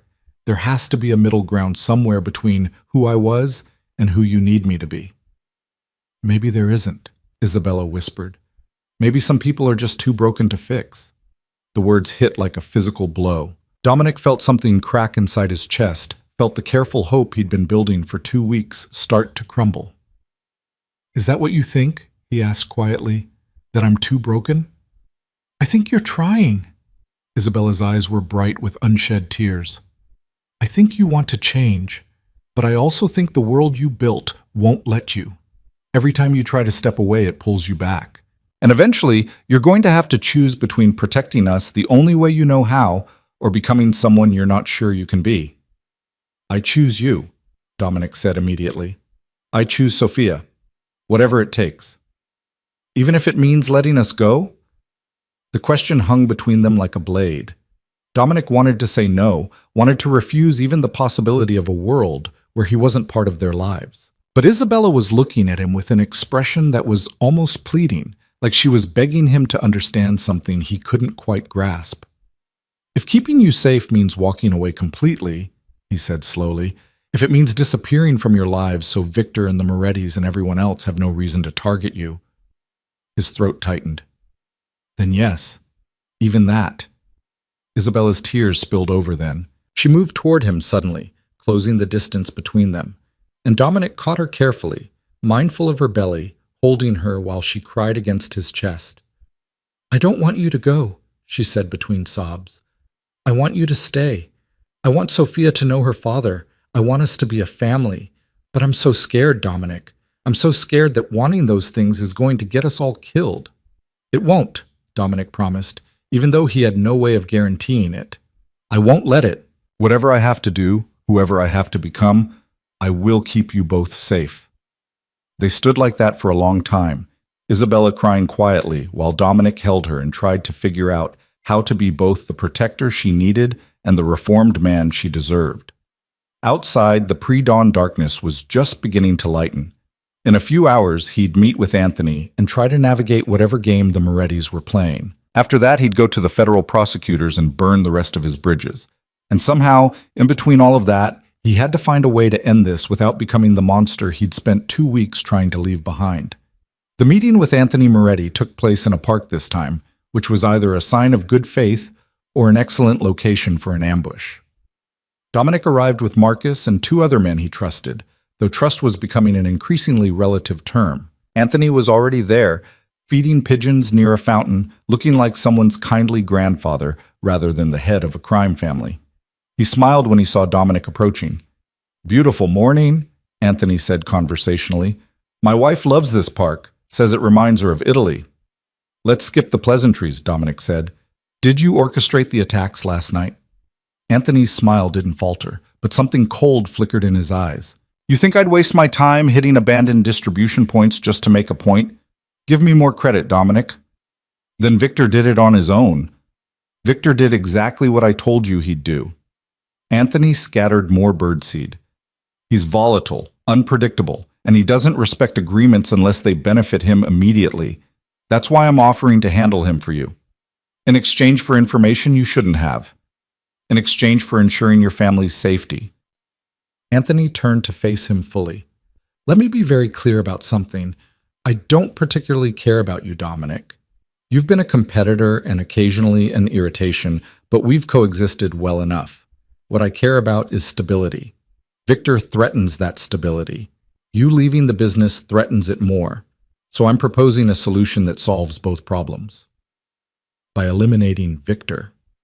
By encouraging him to retire somewhere far away where he can't cause any more trouble. Anthony's smile turned sharp. Whether that retirement is voluntary or permanent is up to him. Dominic studied the older man, trying to read between the lines. And my cooperation with the feds? You're not worried about what I might tell them about you? Should I be? Anthony raised an eyebrow. We've never done business directly, Dominic. Our territories barely overlapped. Whatever you tell the prosecutors about me will be hearsay at best. No, I'm not worried about your testimony. I'm offering you a deal because it benefits both of us. It was logical, rational, and exactly the kind of arrangement Dominic would have jumped at 6 months ago. But 6 months ago, he hadn't been trying to become someone different. 6 months ago, he hadn't been standing in the middle of a choice between protecting his family the way he knew how and protecting his soul the way Isabella needed him to. I need guarantees, Dominic said finally, such as that Victor doesn't just disappear, that whatever you do to handle him, it doesn't come back on me or my family, that you're not just saying what I want to hear to get information you can use against me later. Anthony considered this, then nodded slowly. Fair enough. Here's what I can promise. Victor Cade will be out of the picture within 72 hours. Whether he chooses to leave voluntarily or we make that choice for him depends on how he responds to my very generous offer of early retirement. Either way, he won't be a threat to you or yours. And the information I give you will be used exclusively to encourage Victor's departure and will be destroyed afterward. You have my word. The word of a man who runs a criminal empire. Anthony's expression hardened slightly. The word of a man who understands what family means and who's watched his own daughter refuse to speak to him for 5 years because of mistakes he made when she was young. I won't let you make the same mistakes, Dominic. Not if I can help it. There was genuine emotion in Anthony's voice, the kind that couldn't be faked. Dominic thought about Maria Moretti, who'd changed her name and moved to Seattle and built a life as far from her father's world as possible. Thought about Sophia, who wasn't even born yet and already deserved better than a father who solved problems with violence. 72 hours, Dominic said. If Victor's not handled by then, I go to the prosecutors with everything and your window closes. Agreed. Anthony extended his hand. Dominic stared at it for a long moment. Taking Anthony's hand meant accepting help from the world he was trying to leave. It meant compromising on the promises he'd made to Isabella. It meant acknowledging that maybe, just maybe, he couldn't do this alone. But it also meant keeping his family safe. And in the end, that was the only thing that really mattered. He shook Anthony's hand. The next 48 hours passed in a strange state of suspended tension. Dominic stayed at the safe house, watching Isabella move through her days with increasing discomfort as Sophia grew heavier and the due date crept closer. He helped her with small things, reaching items on high shelves, rubbing her swollen feet, assembling the crib that had been delivered 3 days earlier. They didn't talk about Victor or the Morettis or what might happen in 72 hours. Instead, they talked about Sophia, about whether she'd have Isabella's eyes or Dominic's, about what kind of personality she might have, about how terrifying and wonderful it was going to be when she finally arrived. I never thought I'd be here, Isabella said on the second night, lying in bed with Dominic's hand pressed against her belly. Pregnant, hiding in a safe house, waiting to see if my daughter's father can really leave his old life behind. Regret it? Dominic asked quietly. Every other minute. She turned to look at him, and her smile was sad but genuine. And then she kicks, and I remember that even if everything else is complicated and terrifying, she's worth it. You're worth it. This impossible situation we're in is worth it, because the alternative is never having known you. I don't deserve you. Probably not. Isabella's fingers found his. But you're trying to. That has to count for something. It did count, more than Dominic had words to express. He kissed her forehead and held her while she fell asleep, trying not to think about what would happen if Anthony's plan failed. Trying not to imagine a future where Victor came after them anyway, and Dominic had to make the choice between protecting his family the old way or dying while trying to protect them the new way. The call came on the morning of the third day. Not from Anthony, but from Marcus. It's done, Marcus said simply. Victor Cade was arrested by federal agents 2 hours ago. They raided his properties, seized his assets, and found enough evidence to put him away for the rest of his life. He's not making bail. Dominic exhaled slowly, feeling tension he hadn't realized he was carrying drained from his shoulders. Anthony? Nowhere near it. Whatever he did it clean. The feds think they've been building this case for months.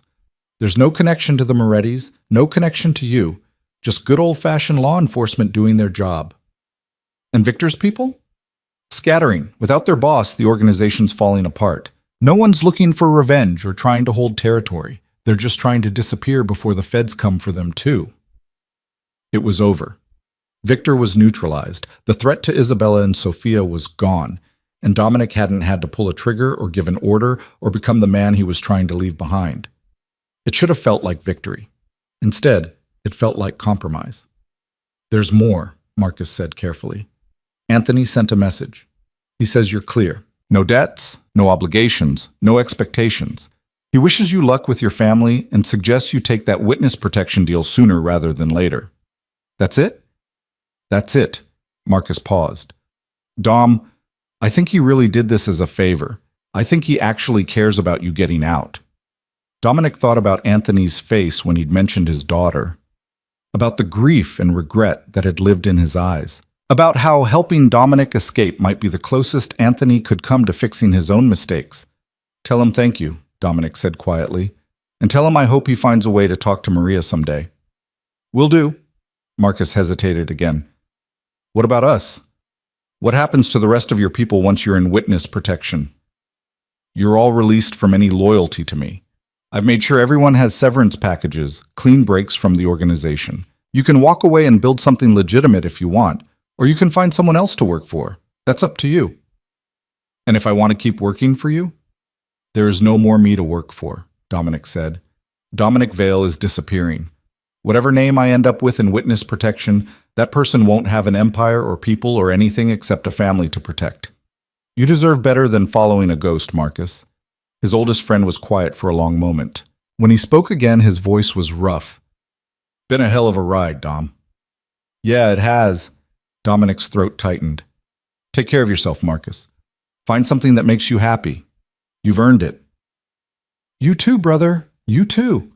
The call ended, and Dominic sat in the quiet of the safe house living room, trying to process what had just happened.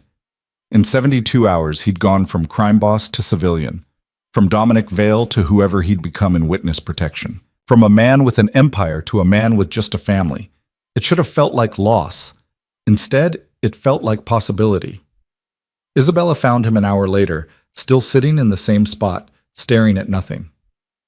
That was Marcus, she said. It wasn't a question. Victor's been arrested. Federal charges. He's not coming after us.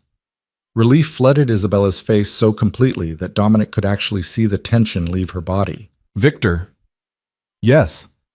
Dominic laced their fingers. Victor? Yes. Dominic laced their fingers together. Everything else? I meet with the prosecutors tomorrow. Give them my testimony. After that, we disappear into witness protection and start over somewhere new. Somewhere safe. Somewhere safe, he agreed. Somewhere Sophia can grow up normal. Somewhere you don't have to look over your shoulder every time you leave the house. Isabella was quiet for a moment, her thumb tracing patterns on the back of his hand. Then she said, I was wrong about you. Dominic looked at her sharply. What? When I said you were too broken to fix, that was unfair and it wasn't true. She met his eyes.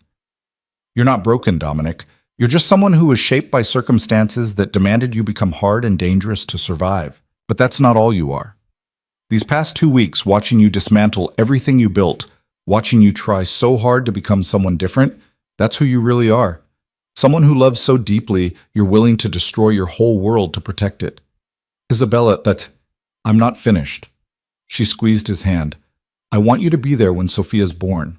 I want you to be her father, to teach her about art and poetry and all the things you love that have nothing to do with violence. I want us to be a family. A real family. And I'm sorry I made you feel like you had to earn that when you've been earning it every day since you found me. Dominic felt something break open in his chest, something that had been locked tight for so long he'd forgotten it existed. Hope. Real, genuine hope that maybe this impossible thing they were trying to build could actually work. I love you, he said quietly. I've loved you since the night we met, and I'll love you until the day I die. You and Sophia are the only good things I've ever made. Everything else was just preparation for this. Isabella smiled through tears. Then let's go build our new life. Together. She kissed him then, soft and slow and full of promise. Outside, the world Dominic had known for 15 years continued to crumble. But inside this quiet safe house, with Isabella in his arms and Sophia moving between them, he was already becoming someone new. Someone who had a future worth fighting for. Someone who had finally found something more powerful than fear or violence or control. Someone who had found love and chosen it over everything else. The federal prosecutor's office was everything Dominic expected. Sterile, institutional, filled with people who'd built careers on destroying men like him. He sat across from Assistant U.S. Attorney Jennifer Chen and 2 FBI agents, a folder thick with 15 years of crime sitting between them like an accusation. "Let's be clear about what we're offering," Chen said, her voice professionally neutral. "Full immunity from prosecution in exchange for complete cooperation. You testify against every person, every organization, every criminal enterprise you've had dealings with. You provide documentation, evidence, names, dates, locations, everything." "I understand," Dominic said. "And in exchange, you and your family enter witness protection, new identities, new location, monthly stipend until you can establish legitimate employment. You never contact anyone from your former life. You never return to any city where you conducted business. You disappear completely." "That's what I want." Chen studied him with eyes that had seen 1,000 criminals try to bargain their way out of consequences. "Why now? You've run your organization for 15 years. You've made millions. You've avoided prosecution despite numerous investigations. Why turn yourself in now?" "I'm going to be a father," Dominic said simply. "And I want my daughter to have a better man than I've been."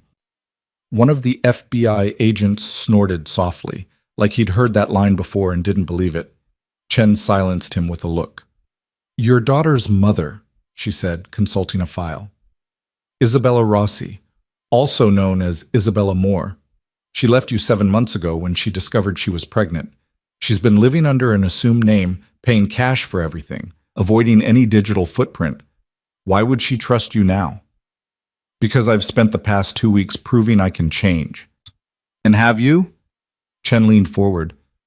"Changed, I mean. Because Mr. Vale, the file I have on you suggests you're very good at being exactly what people need you to be. You've manipulated rivals, seduced informants, convinced people to betray their own families. How do I know this isn't just another performance?" Dominic met her eyes steadily. "You don't. You can't. All you have is my word and the evidence I'm giving you. But I'll tell you this. 7 months ago, if someone had threatened my organization, I would have eliminated them. 3 weeks ago, if Victor Cade had attacked my people, I would have retaliated with overwhelming force. Yesterday, when I could have handled him the old way, I chose to let someone else deal with it through legal channels. That's not manipulation. That's change." Chen was quiet for a moment, then opened the thick folder. "Tell me about the Pine Barrens." The next 6 hours were brutal. Dominic walked Chen and her team through every crime he could remember, every decision that had cost someone their life or freedom, every moral line he'd crossed in pursuit of power and control. He named names, provided locations, drew maps of burial sites, and detailed organizational structures. He held nothing back because holding back would mean this was all for nothing. By the time they broke for the day, Dominic felt hollowed out, scraped clean of every secret he'd carried for 15 years. Chen's expression had shifted from skepticism to something that might have been grudging respect. "We'll need at least 3 more sessions," she said, gathering her files. "And you'll need to testify in front of a grand jury. After that, we process your witness protection paperwork and you disappear." "How long?" 2 weeks, maybe 3. She paused at the door. "Mr. Vale, I've been doing this job for 12 years. I've seen a lot of criminals try to bargain their way out of consequences. Most of them are lying. Some of them genuinely want to change but can't. Very few actually succeed." She met his eyes. "I hope you're one of the few, for your daughter's sake." Dominic returned to the safe house as the sun was setting, exhausted in ways that had nothing to do with physical tiredness. He found Isabella in the nursery they'd set up in one of the spare bedrooms, folding tiny clothes that looked impossibly small in her hands. "How did it go?" she asked without looking up. "It's done. First session anyway. They want me back later this week." "And then?" "And then we wait for the paperwork to process and we start over somewhere new." Dominic leaned against the door frame, watching her organize onesies by color. "Chen asked me why now, why I'm doing this." "What did you tell her?" "The truth. That I want to be a better father than I've been a man. Isabella finally looked at him, and something in her expression softened. Come here. He crossed to where she stood, and she took his hand, pressing it against her belly. Sophia was moving again, restless kicks and rolls that made Isabella's whole stomach shift visibly. She's been active all day, Isabella said. I think she knows something's changing. We're giving her a future, Dominic said quietly. A real one. Where she doesn't have to be afraid.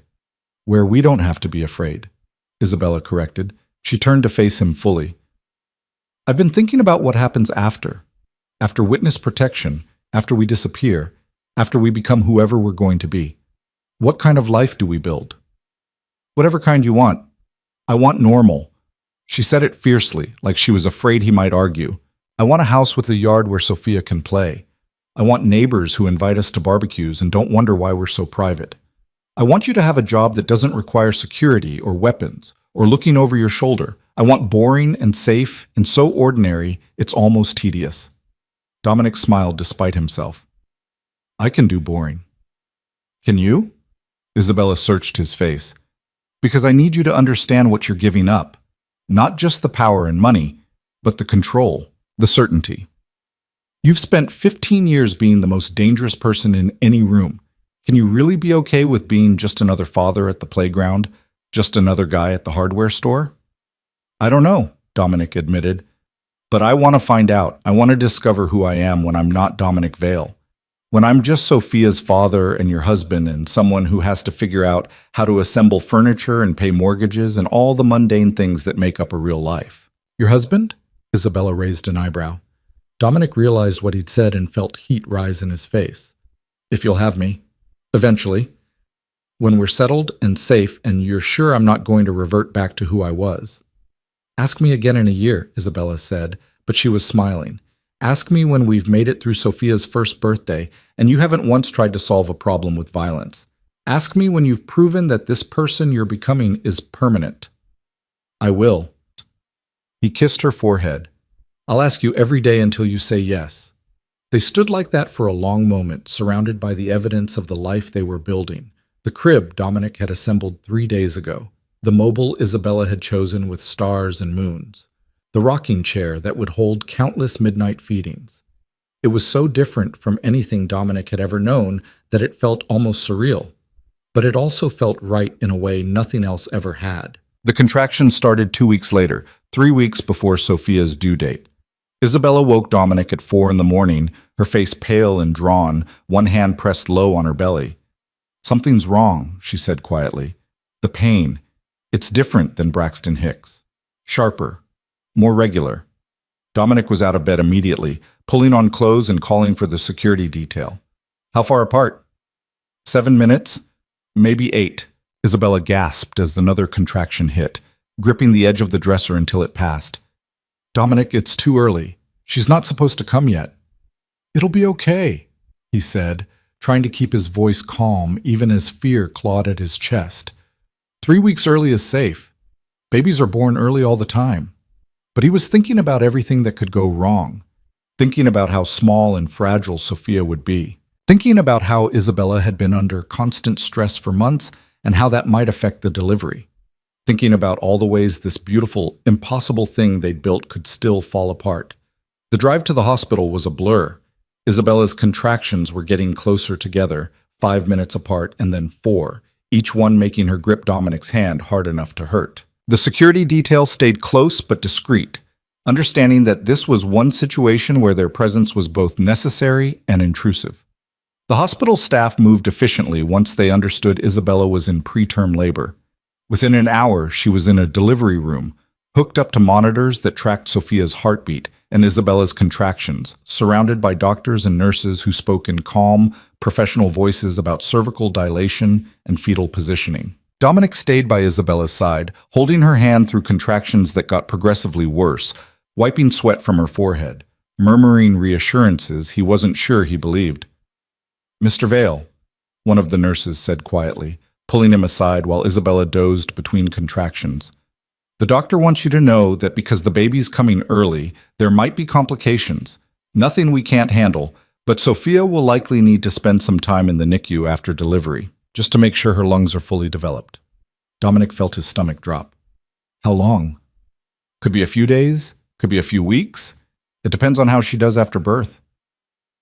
He thought about Sophia's first weeks being spent in an incubator instead of in Isabella's arms. Thought about how that wasn't the beginning either of them had wanted for their daughter. But he also knew that wanting something different didn't change reality. Whatever she needs, he said.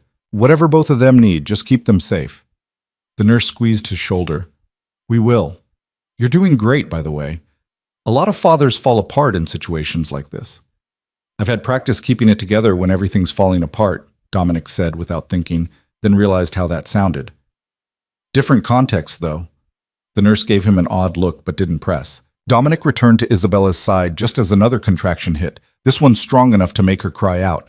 I can't do this, she gasped when it passed. Dominic, I can't. Yes, you can. He brushed her hair back from her face. You're the strongest person I know. You ran from me when you thought I was dangerous. You survived 7 months alone while pregnant. You gave me a chance to change even when you had every reason not to. You can do this. She's too early. She's strong, like her mother. Dominic pressed his forehead against Isabella's. And she's stubborn, like both of us. She's going to be fine. Isabella laughed weakly, then groaned as another contraction started. The hours blurred together after that, contractions getting closer and more intense, nurses checking dilation, doctors consulting in low voices just outside the door. Dominic lost track of time, focused entirely on Isabella and the monitors that showed Sophia's heartbeat staying strong and steady through everything. Finally, after what felt like days but was actually 14 hours, the doctor said the words Dominic had been waiting for. All right, Isabella, it's time to push.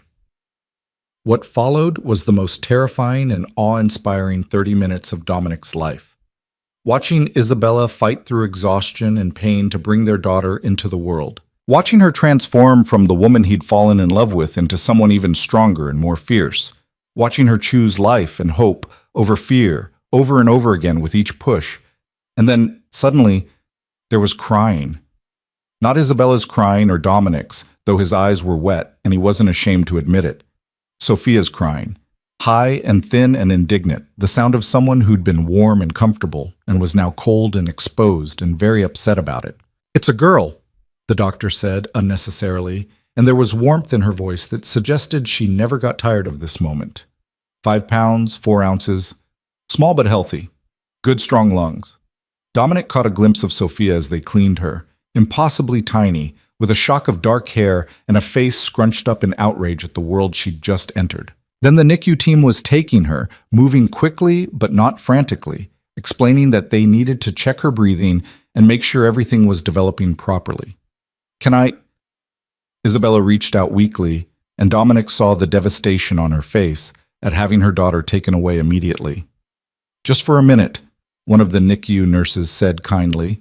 She brought Sophia back, now wrapped in a pink blanket, and placed her carefully in Isabella's arms. The crying stopped immediately. Sophia's eyes, dark like Dominic's, opened slightly, unfocused but searching. Isabella's tears fell on the blanket as she looked down at their daughter for the first time. Hi, sweet girl, Isabella whispered. Hi, Sophia. We've been waiting for you. Dominic moved closer, touching Sophia's tiny hand with one finger. Her fingers curled around his instinctively, gripping with surprising strength for someone so small. She's perfect, he said quietly. She's early and small and going to need help breathing, Isabella said, but she was smiling through her tears. But yes, she's perfect. The NICU nurse cleared her throat gently.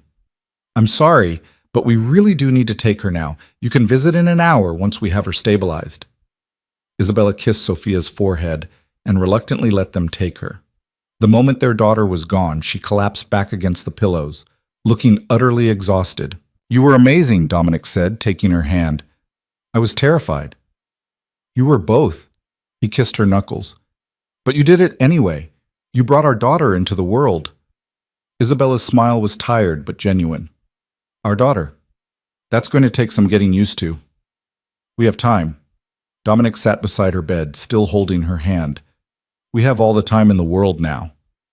The next 2 days existed in a strange bubble outside normal time. Isabella recovered in her hospital room while Sophia fought her small battles in the NICU. Dominic split his time between them, sitting with Isabella when she needed company, standing by Sophia's incubator when Isabella needed rest. Sophia was breathing on her own within 24 hours, which the doctors said was an excellent sign. By the second day, they were letting Dominic and Isabella hold her for short periods, skin-to-skin contact that helped regulate her temperature and heart rate. Dominic discovered that holding his daughter was simultaneously the most terrifying and most natural thing he'd ever done. She was so small she fit in his two hands, her entire body lighter than most of the weapons he'd carried over the years. But when she was in his arms, looking up at him with unfocused dark eyes, he felt something shift permanently inside his chest. "Hey, Sophia," he whispered during one of these sessions, alone with her in the quiet NICU, while Isabella slept. "I'm your dad. I know we just met, but I've been waiting for you for a long time. Longer than you've existed, really." He paused, feeling ridiculous talking to an infant but unable to stop. "I want you to know something. I haven't been a good man. I've done things I'm not proud of, hurt people who didn't deserve it, built an empire on fear and violence, but I'm going to be better for you. I'm going to be the kind of father you deserve." Sophia made a small sound. Not quite crying, not quite cooing. Just existing, breathing, being alive in his arms. "Your mom thinks I can change," Dominic continued. "She's braver than I am, believing that. But I'm going to prove her right. I'm going to be someone you can be proud of, someone who teaches you about art and poetry and all the beautiful things in the world instead of all the dark ones. Someone who shows you that strength isn't about how much fear you can create, but about how much love you can give." He realized he was crying, silent tears that dropped onto Sophia's blanket. He wiped them away quickly, embarrassed even though there was no one but his daughter to see. "I love you," he said quietly. "I've loved you since the moment I saw you on that ultrasound screen. And I'm going to spend the rest of my life making sure you're safe and happy and free from all the shadows that followed me. That's my promise to you, Sophia. That's the one thing I'll never break." Sophia's tiny hand found his finger and gripped it, and Dominic felt his heart break and heal simultaneously. On the third day, the doctors cleared Sophia to leave the NICU. She was small but healthy, breathing perfectly on her own, eating well, all her vitals strong and stable. The witness protection paperwork had been finalized while they were in the hospital. By the time Isabella was discharged, they had new identities waiting, a new location selected, a new life ready to begin. Jennifer Chen came to the hospital personally to deliver the final documents. "You're now David and Emma Morrison," she said, handing over social security cards, birth certificates, a complete paper trail for people who'd never existed before yesterday. "You have a daughter named Sophia Morrison, born 3 weeks ago in Portland, Oregon. You're moving to a small town outside Boston where David will be working as a consultant for a nonprofit. Emma is a stay-at-home mother."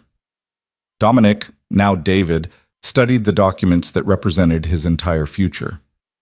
"And my testimony has been recorded and will be used in 17 different prosecutions over the next 3 years. Your former associates are already being arrested. Victor Cade has been formally indicted. The Moretti family is under federal investigation." Chen's expression was professionally neutral. "You've done significant damage to organized crime on the East Coast, Mr. Morrison. A lot of very dangerous people would like to find you." "But they won't," Isabella, now Emma, said firmly. "Not if you follow the rules. No contact with anyone from your former life. No returning to any city where you conducted business.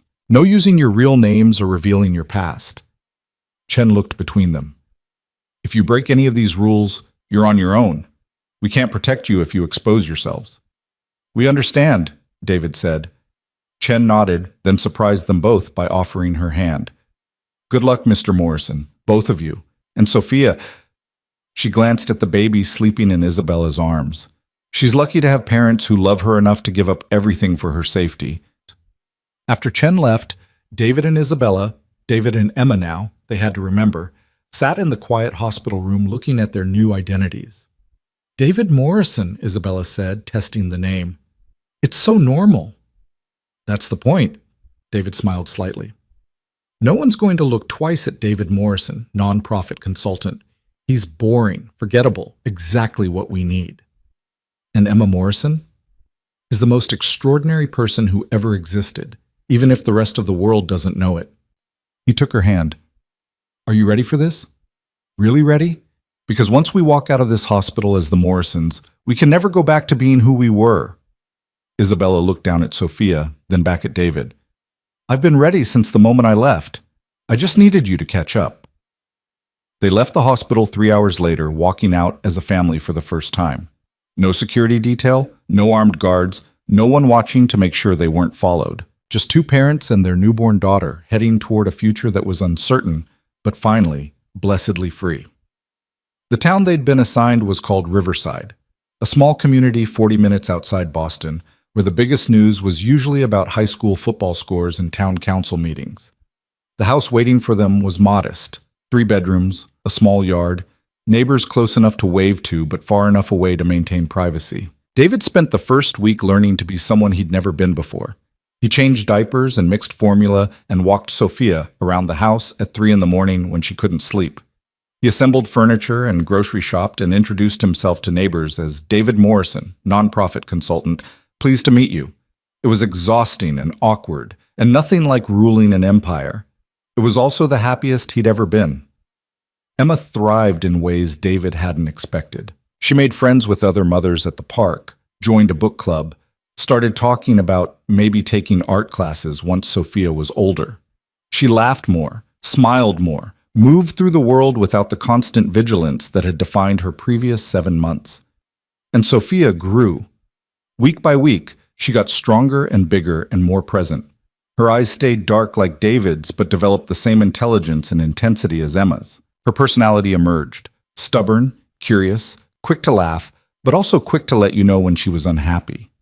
On Sophia's first birthday, they had a small party in their backyard, just a few families from the neighborhood, other parents with babies around Sophia's age, normal people living normal lives who had no idea that David Morrison used to be someone else entirely. David watched Sophia destroy her first birthday cake, smashing it with tiny hands, getting frosting everywhere, laughing with pure joy at the mess she was making.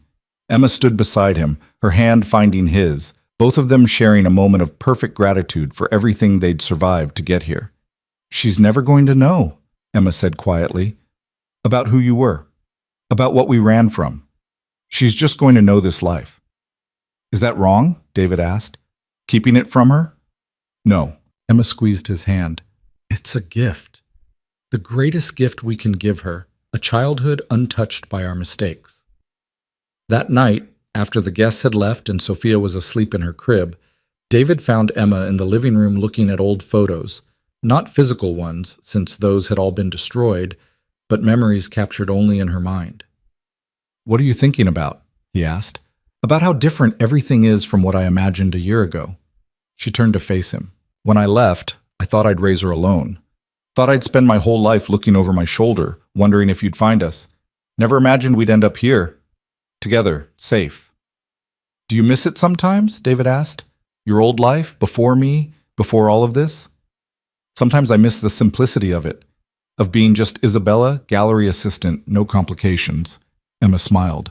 But I wouldn't trade this for anything. Not Sophia, not you, not even the quiet, boring normalcy of being Emma Morrison in Riverside, Massachusetts. David pulled a small box from his pocket. You told me to ask you again in a year, when I'd proven this was permanent. Emma's eyes widened. David? It's been a year, he said quietly. A year of being someone different, of solving problems without violence, of being Sophia's father and your partner and just a normal person living a normal life. So I'm asking again. Emma Morrison, will you marry me? The ring was simple, nothing like the extravagant jewelry Dominic Vale could have afforded. Just a small diamond on a silver band bought with money earned from an actual job, representing a future built on something real instead of something stolen. Emma looked at the ring, then at David, then at the stairs that led to where their daughter slept peacefully above them. Yes, she said, and her smile was brighter than any diamond. Yes, David Morrison. I'll marry you. They were married 6 weeks later in a small ceremony at the town hall, with neighbors as witnesses and Sophia as their flower girl. Though at 14 months old, her contribution was mostly enthusiastic babbling and trying to eat the rose petals. The ceremony was simple, the reception just cake and coffee in their backyard. No elaborate wedding, no guest list of powerful people, no security concerns or threats lurking at the edges. Just two people who'd survived impossible odds to build something worth keeping. When David, former crime boss, former Dominic Vale, now just a husband and father, kissed his bride, he felt the final pieces of his old life fall away completely. He was someone new now, someone better, someone who'd traded an empire for a family and found that the trade was worth more than all the power he'd ever held. 3 years later, David Morrison sat in his daughter's room reading her a bedtime story. Sophia was 4 now, bright and talkative, and completely oblivious to the fact that her father had once been someone very different.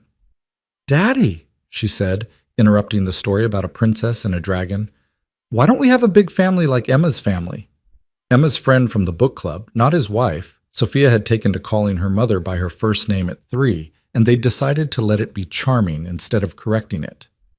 "We have each other," David said. "Sometimes small families are just right." "But no grandmas or grandpas or aunts or uncles," Sophia persisted with the logic of a 4-year-old who'd noticed something missing. David exchanged a look with Emma, who was standing in the doorway listening.